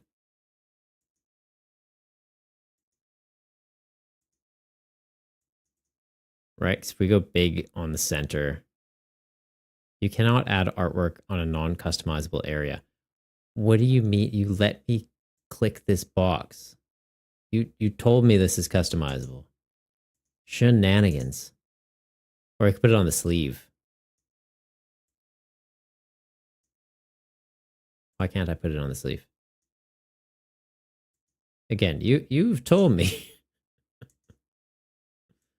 Unless it's maybe it's too big. I don't know. I don't know. You want it on the sleeve? You want it on the chest? You want it like big on the chest? I think I was just using it wrong. No, you cannot add. What is this doing?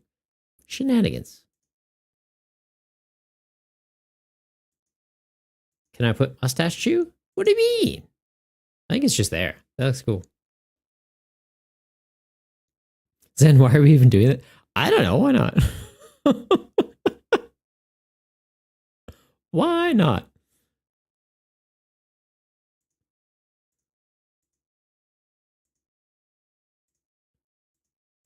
Yeah, we're just going to do that. How big can I make it? Not that big. Okay.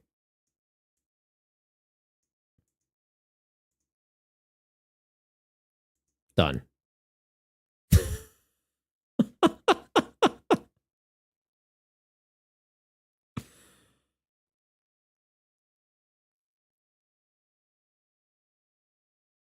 How long is this going to take? This process may take a few minutes. Oh my God. Okay, we'll start another one now. What else do we want it on, Zen? What else? Products. What do you guys got for me? Oh, these are my products. Like this mug. You guys can get one of these. It's pretty cool. It's pretty cool, just like this.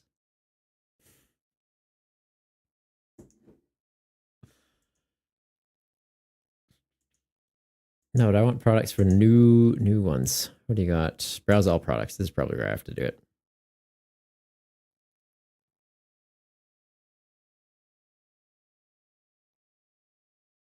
Like I feel like it's mug, bucket, hat, shirt. Definitely mug. White mug, black mug.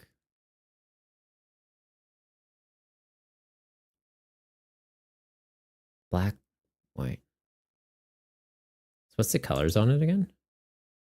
Purple, gold. I feel like that's gotta go black. How much gold is there? We'll see how it looks on the white actually. Also, how's this going? 0%. Come on. Black seems better. Actually, yeah, the purple on this one didn't look too bad. That's mostly just like, how will this look?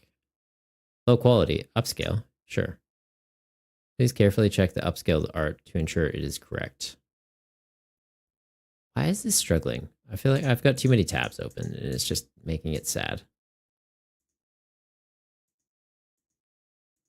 That can close now. Could probably also just be doing this in Canva. Like, let's be real. But we're having a bit of fun with this. How are we looking for regos for tomorrow? 7 people. Oh my God. That's it. Please carefully check the upscaled art to ensure it is correct. Yeah, that looks fine. Probably should have done that in Canva though. Let's go home. Create. Upload. Where's my justice for Zen? There he is.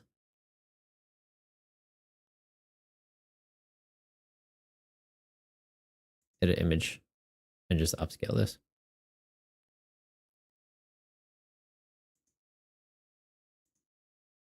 No, where is that?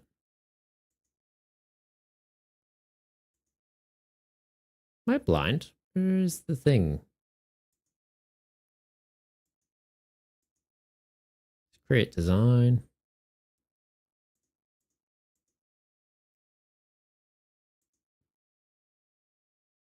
Image upscaler. Okay, I just need to actually be in a project.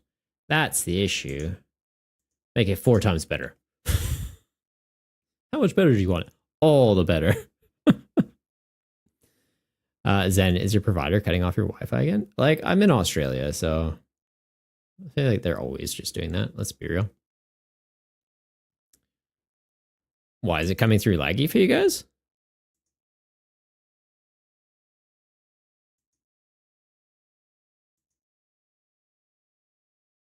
This is just struggling. Why is it struggling so much? It might just be that site, to be honest.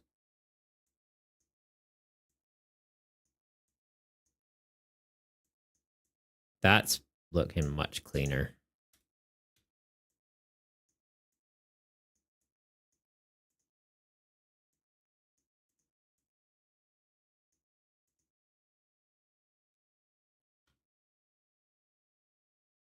Kind of fuzzy though. Let's see. Did it look shitty and fuzzy? Oops. Oops. Don't mind me. Just zooming in. Nah, here looks fine.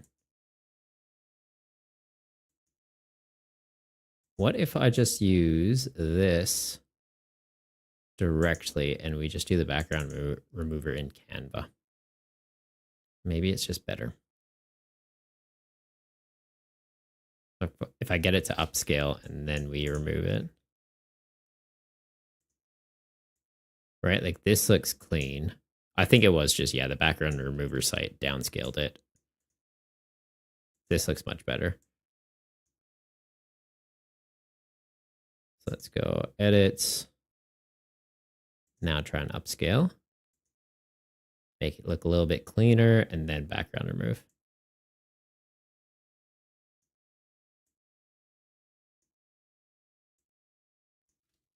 Hang on. What am I clicked on? This one.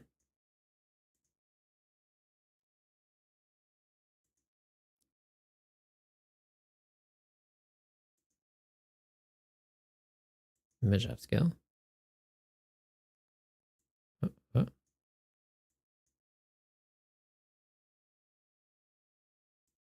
Why is it doing it without the background though?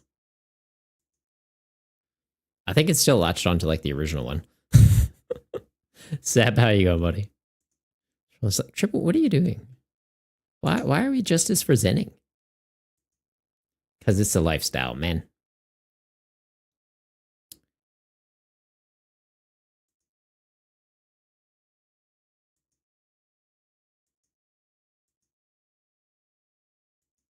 All right. Okay, this I think has just died. This one too. So you have broken me. That's okay. I've got a better quality image now.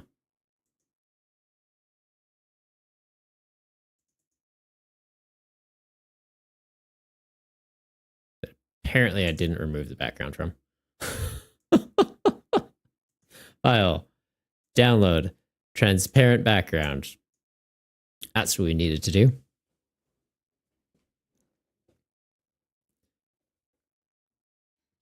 It's funny how this joke started in a random voice chat where you don't even think Zen was in it. I don't even think I was in it, man. You guys just started dropping it in chat one day. I'm like, what do you mean justice for Zen? But I also like to kind of just roll with shit. So here we are.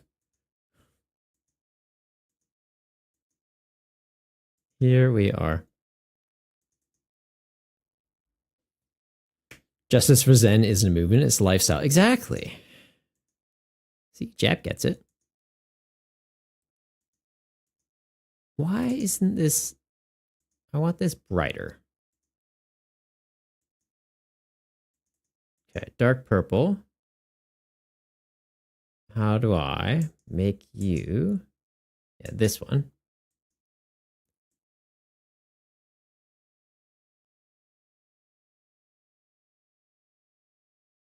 I think we go like that purple. That's nice. And then this gold.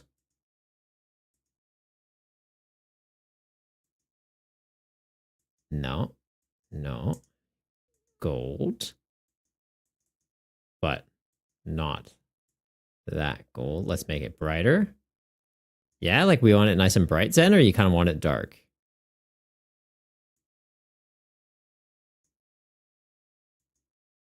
No, go back.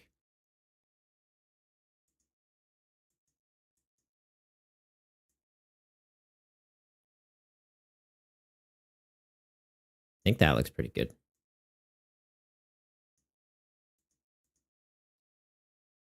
I like it.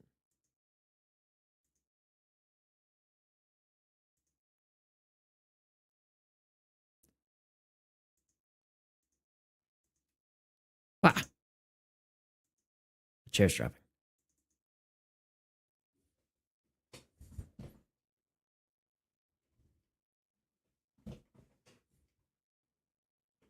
Oh, the week you guys all use lax? You don't know? He said you don't really know stuff about design and art and such? Oh, I know nothing, man. We're in it together. We're in this together.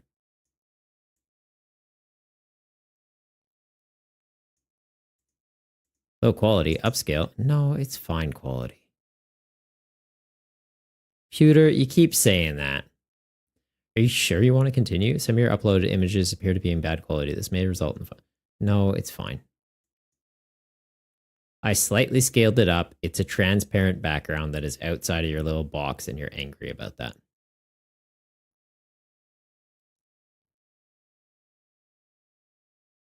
Calling shenanigans. All right, maybe we actually just wait on this screen and see if this moves. Or if it just doesn't work. I don't know. 4x4, 150 DPI. What does that mean? Can I export it at that size? Size 500 by 500. Compress file lower quality. Limit file size to, I don't know.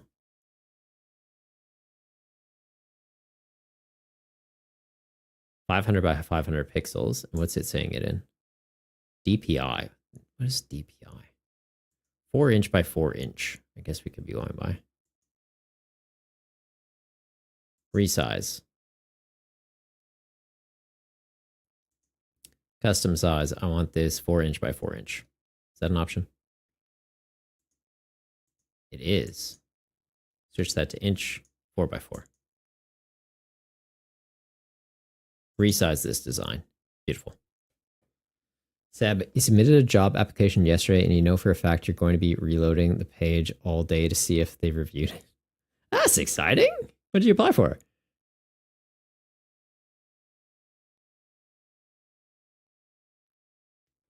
All right, so we've resized it now. So this is the 4x4 bit. So if I scale this up, as long as we are in this square, it should be happy.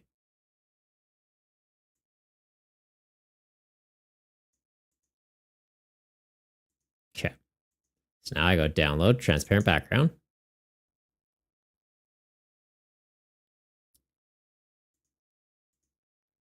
All right, this thing is like just struggle town. Upload image. This one. Get rid of this because you seem to be grumpy at it. Get rid of this. Beautiful.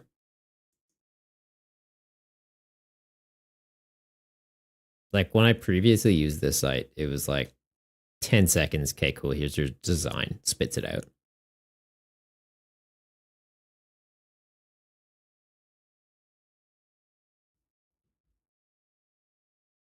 I don't know, guys. Maybe it just doesn't want justice for Zen. It's a entry-level controls and instrumentation technician with an engineering company. That sounds very complicated and like a big brain job. Seb, you one of them big brain people? You know, stuff and things? That's epic. I'm proud of you, man. That is epic. Zen, do you want it to say justice for Zen on both sides?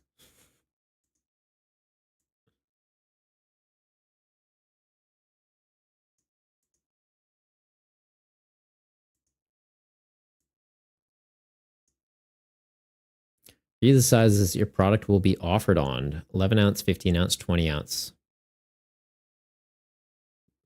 Sure. Is this one going to struggle? See, this, why is this one going so fast? Maybe it's because it's embroidering on the other one. That's probably what it is. It's like, we have to figure out how we're going to stitch this. Okay, so if we get it to not embroider, I bet it goes quick. Yeah, embroider, purple, old gold, regular gold. Where is it even doing these? What? Where are you using this?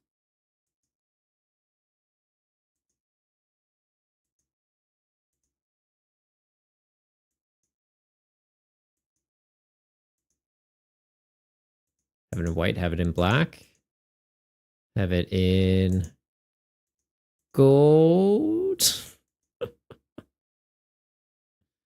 And have it in grape.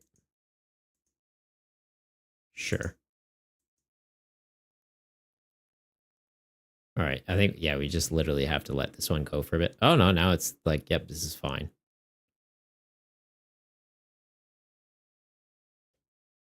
It just wanted more shirt colors. That's the issue all along, guys.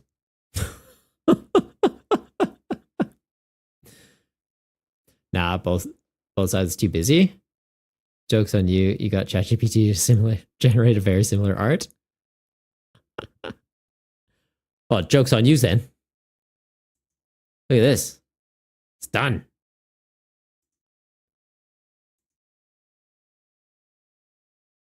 That actually looks pretty sick, though.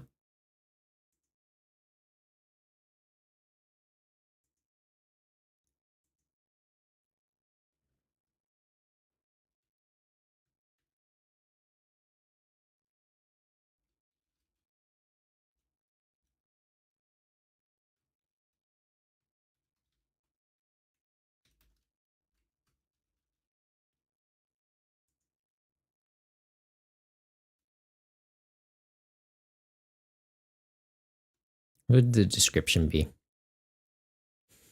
Hey, ChatGPT, give me a description to use for this shirt.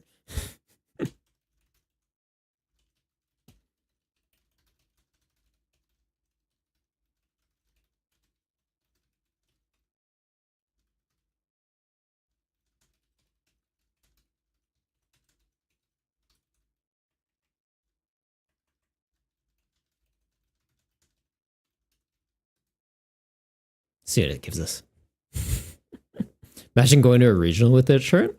I'm so excited for when you do, honestly. Seb, you're almost done with getting into automation maintenance diploma, so you started looking for jobs. Man, that's epic then. That's epic. Honestly, this is perfect. ChatGPT, you read the brief. We don't know what Zen did, but we do know they deserve justice. Whether it's a savage top deck, a scuffed misplay, or just catching too many strays in chat, one thing's for sure. This shirt is your official protest uniform. Perfect for Twitch streams, dramatic finger pointing, and letting the world know Zen did nothing wrong. Get yours now and join the movement, because sometimes the real crime is not having this shirt. Yep. It got the brief.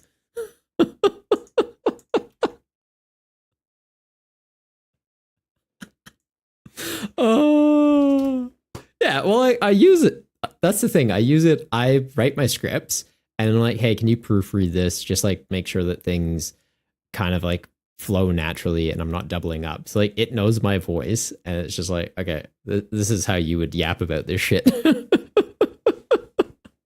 Like, yeah.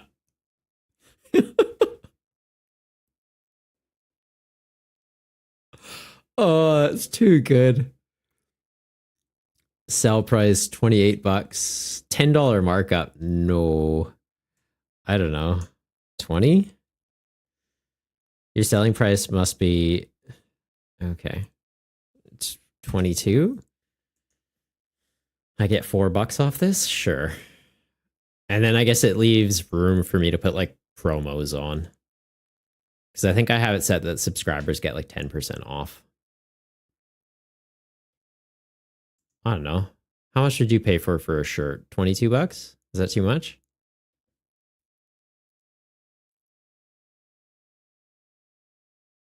$24?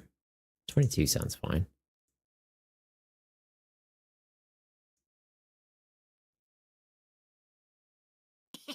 Gazer! How you going, Gazer? How are you going? Triple B uses AI? Say it ain't so. No, Triple B occasionally just gets assistance. Look at this sick shirt I just made for one of my viewers.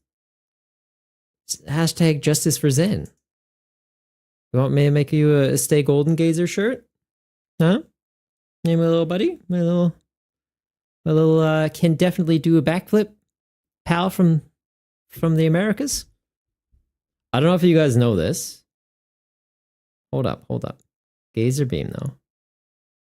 Can definitely do a backflip. And has won a cup. Potentially more than once. I don't have all the facts, so I'm just going to leave it open-ended. So what have you come back to? What do you mean, what have you come back to? You wanted this. This is for you. This is for you. Justice for Zen, the T. Look, we don't know what Zen did, but we do know they deserve justice. Whether it was a savage top deck, a scuff misplay, or just catching too many strays in chat, one thing's for sure, this shirt is your official protest uniform. Perfect for Twitch streams, dramatic finger pointing, and letting the world know Zen did nothing wrong. Nothing. Get yours now and join the movement because sometimes the real crime is not having this shirt. Huh? You guys keep dropping the justice for Zen, so it's like, all right. Yeah, get on a shirt. I don't care.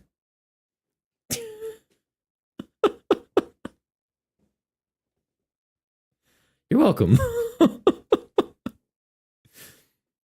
It's not what Zen did, but what happened to Zen. See, and this is the thing. Like, I am in every stream, and I don't even understand where it's come from.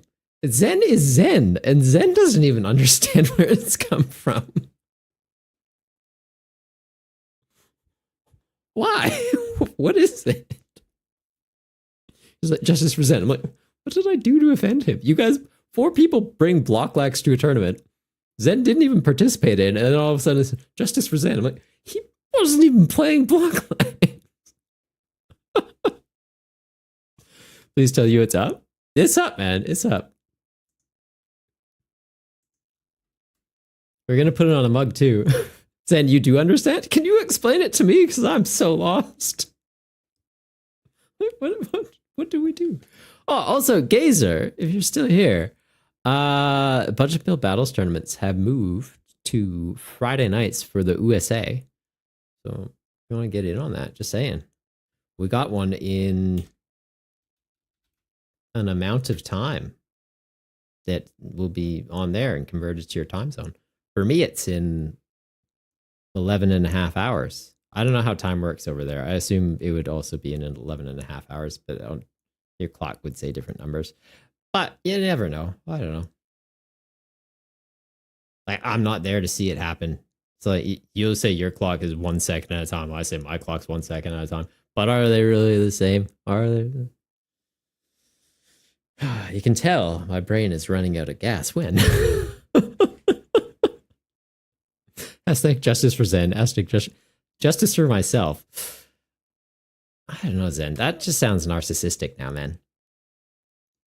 You got to join the movement. You can't be the movement. You got to join the movement. You got to like V for Vendetta that thing. It's just an idea. Don't make it all about you. Just tried to use the link and it didn't work. It says merch is now available.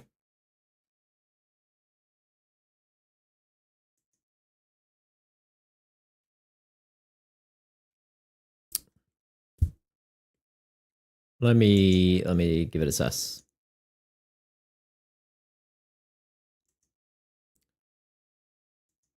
I also like how I forgot to take down the Movember collection and it's almost Movember again.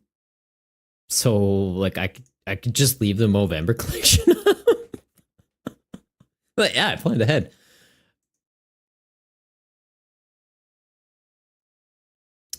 What do I need to do? Back to dashboard? Do I need to like set it to public or something? Status public. In stock, unlimited. Yeah. Should just be there.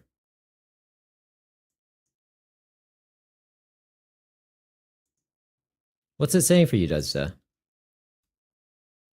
Try that. You have transcended human being, apparently. Are you a human being now? Nice. Make it a beanie, it will rock. It will rock in every stream you do. Okay. Oh yeah, we gotta post the mug.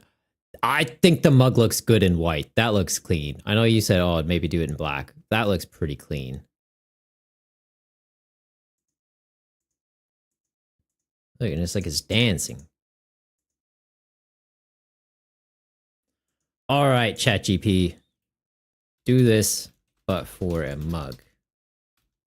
Something about needing caffeine to get some justicing done. Yeah, that's a word. Maybe the real Zen was the friends we made along the way. Well, the real Zen is a friend I made along the way. He's my friend. All right. Because serving justice is hard work and it requires caffeine. Whether you're rallying the troops in Twitch chat or just trying to wake up enough to remember why Zen needs defending again, this mug's got your back. Fill it with coffee, tea, or tears of those who wronged Zen. Whatever fuels your inner lawyer, this mug is your official desk companion for the crusade. Yeah. Done. It read the brief. It knows what's...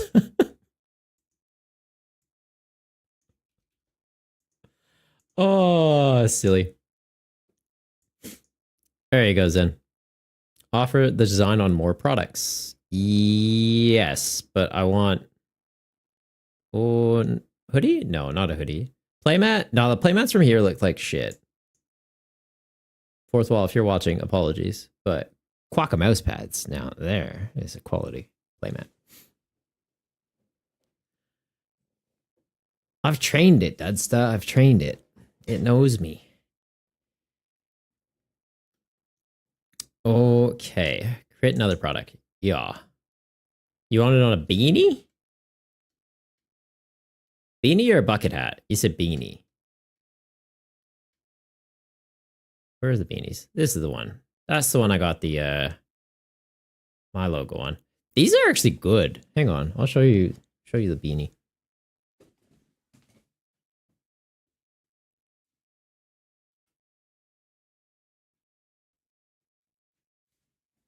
Take off the headphones though. I like it. It's good quality. I got a couple samples in. I have one in black and like a buddy wanted one. So like I gave it to him and regularly go over to their place for magic every Monday and he's wearing it. I'm like, that's sick. It's very wholesome. There's the bucket hat too. I can't wear hats. I feel like I look weird in hats. But it looks pretty cool.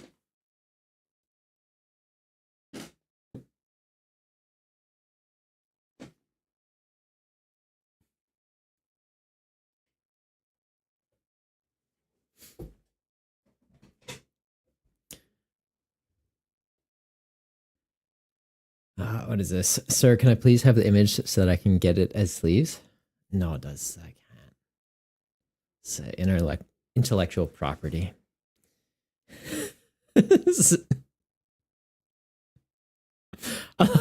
Jab's getting angry. If anything, that makes me want to not share it more. You want it on sleeves? Why do you want it on sleeves? You can't go rocking Justice for Zen on sleeves. You get Justice for Zen by winning the game, man. You just get him the Justice.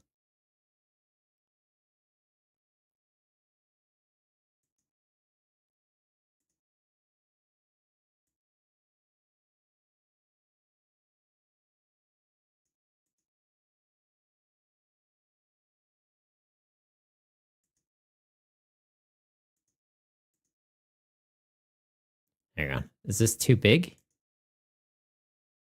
We want it smaller? Like subtle?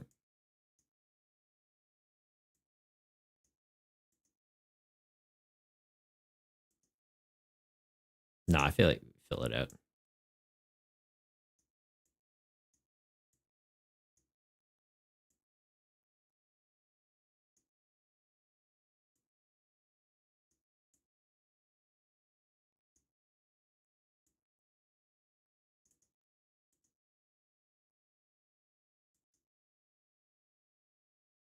Oh, hang on. We did want it in multiple colors, though. That seemed to be the issue we ran into last time. Is that it was like, nah, I'm not going to load if it's not in at least two. So get it in white, black, gray, blue.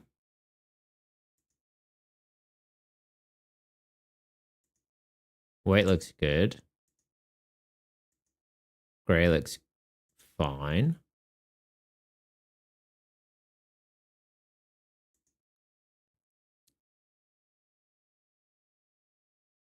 Brown.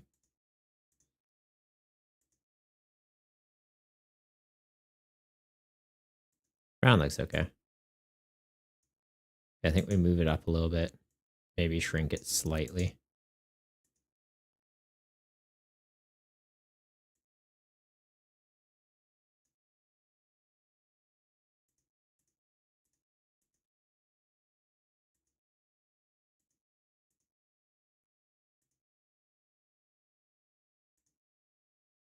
Navy, gray, white, black.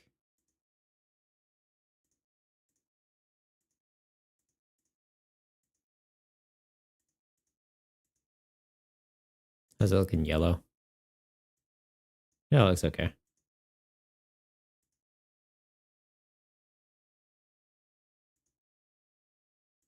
Sure.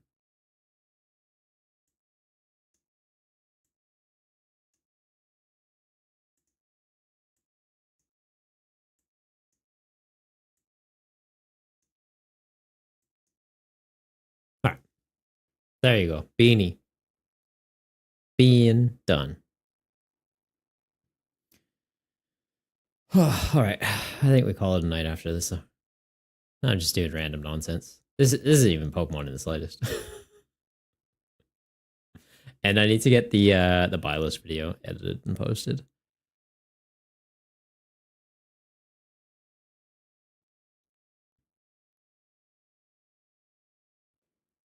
All right. Let's do another one.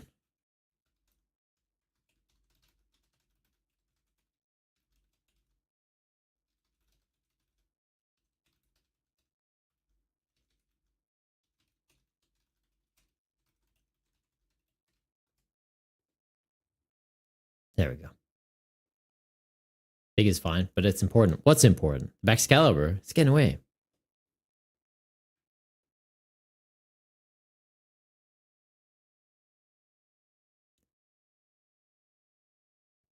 Yeah, there we go. Perfect.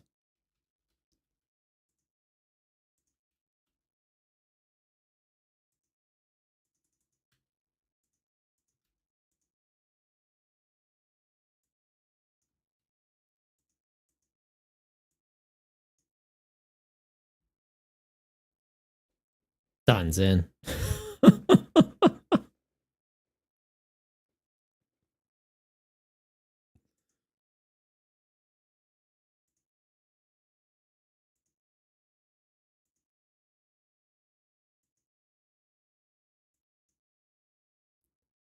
I feel like the black's the best.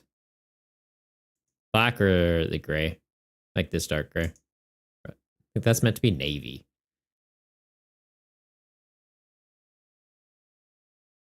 All right. Well, there you go, guys. Done. And yeah, 10% off for Twitch subs. So helps knock down the cost a bit. 7 hashtag free Zen. Hashtag free hat. All right. Is there any other nonsense you guys want this on?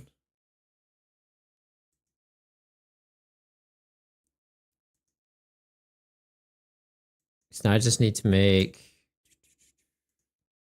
a collection for it. Create new collection name. Hashtag justice for Zen.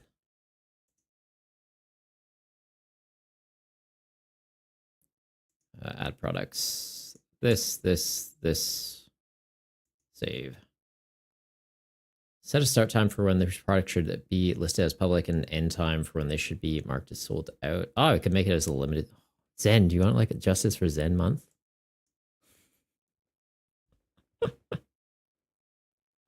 Zen, where's your 100% discount code? Which one do you want, Zen? You want the mug, the beanie, or the shirt? Or do you want it on a sweater? We could put it on a sweater too if you want. You let me know which one you want, and we can make it happen.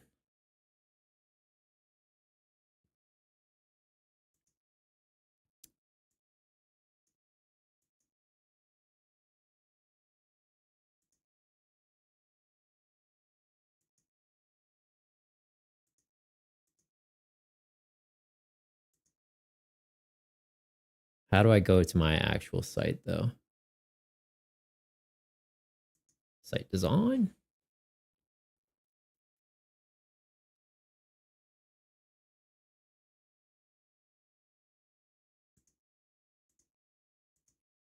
Image banner? No.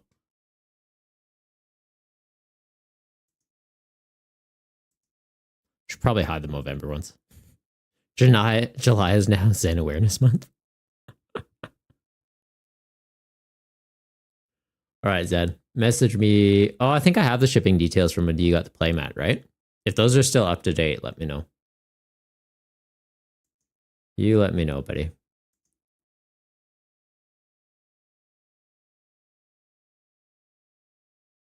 All right, Movember is done.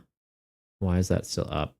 Playmats. I think I just take the playmats off this site, to be honest.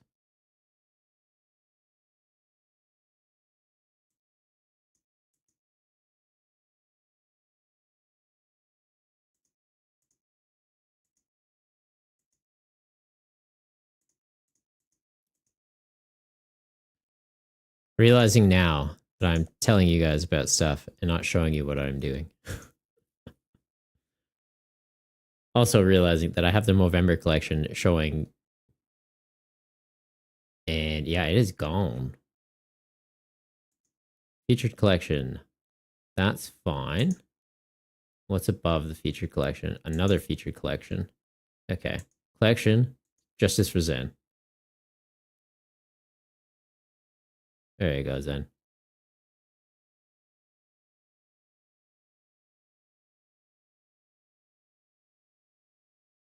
Also feel like I need to get rid of the background on these.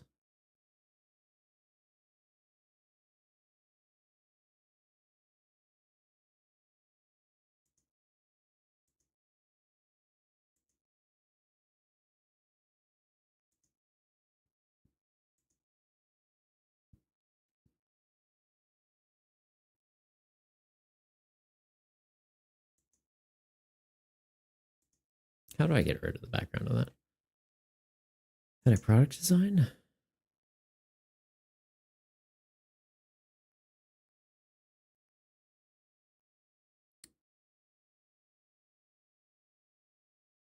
No.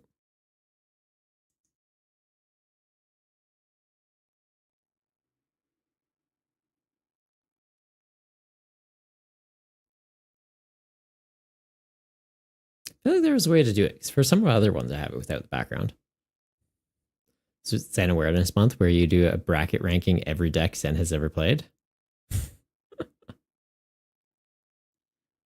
Zen, yeah, they're still up. You didn't think? No, it's done. Yeah, they're up.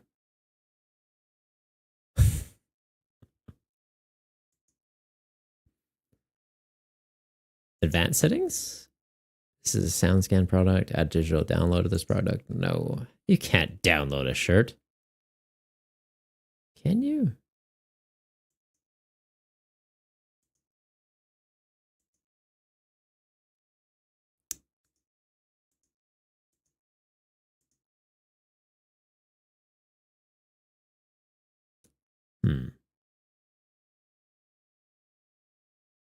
I don't remember how I did the other ones without a background.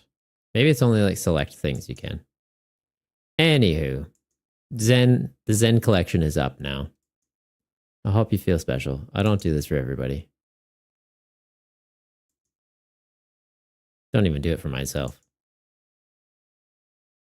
Appreciate you, man. Now, how the heck do I get to the site that you guys see?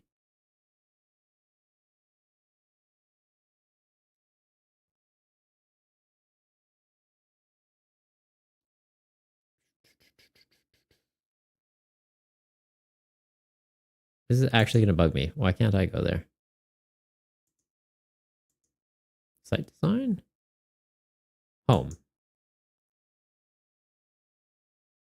Product pages, checkout coming soon. No. I hate computers. I'm so bad at computers.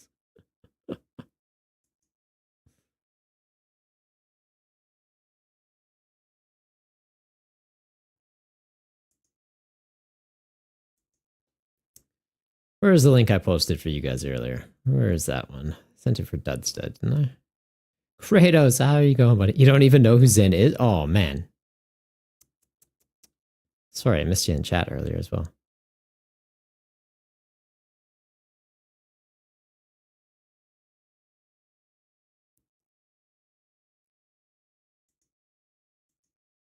Am I blind? Am I just like missing a thing? How do I go to this site? Settings. No, don't need you guys seeing that. Apps, those are all connected. Analytics, there's nothing there. People ask for merch, then people never order it. Kind of just making it a meme at this point. The only orders are the samples I ordered for myself.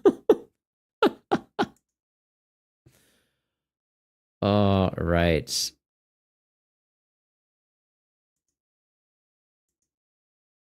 Okay, here we go.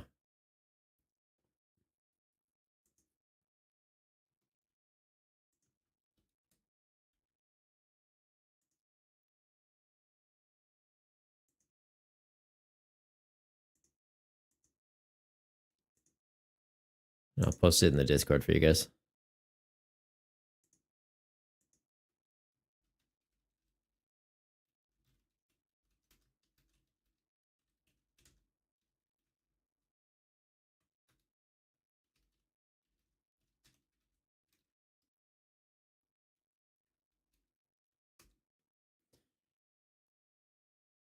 All right, Zen. Posted. Links in the Discord. I'm going to go to bed. I got to be up in what? 6 hours? 7 hours? 6 hours, yeah. Ugh. Get stuff done around the house before getting ready for stream again. Host a tournament on Saturdays, they said. It'll be fun. They said, no, I'm just kidding. It is fun. But, you know, it is a little bit tricky to obviously get everything done. Still kind of keep things rolling, keep things efficient. Yeah, I think I'd just wake up early tomorrow, get the buy list video edited and posted on YouTube tomorrow morning before stream, because it's currently 12:30. I'm just gonna get to bed now. I don't really see any point in trying to get it edited and posted now. I guess if we do that, then it's up Friday for people in the US. Shouldn't take me that long. Maybe. You might see a video posted by me in the next 15 minutes. You might see one posted tomorrow. But yeah, for those of you that caught the beginning of stream, you mostly saw it, to be honest. Yeah, hope you enjoyed it. Hope you enjoyed the little random. It's basically just chatting at the end. Probably should have switched the category. And yeah, the justicing for Zen. Till next time, though, stay golden, you Goomas.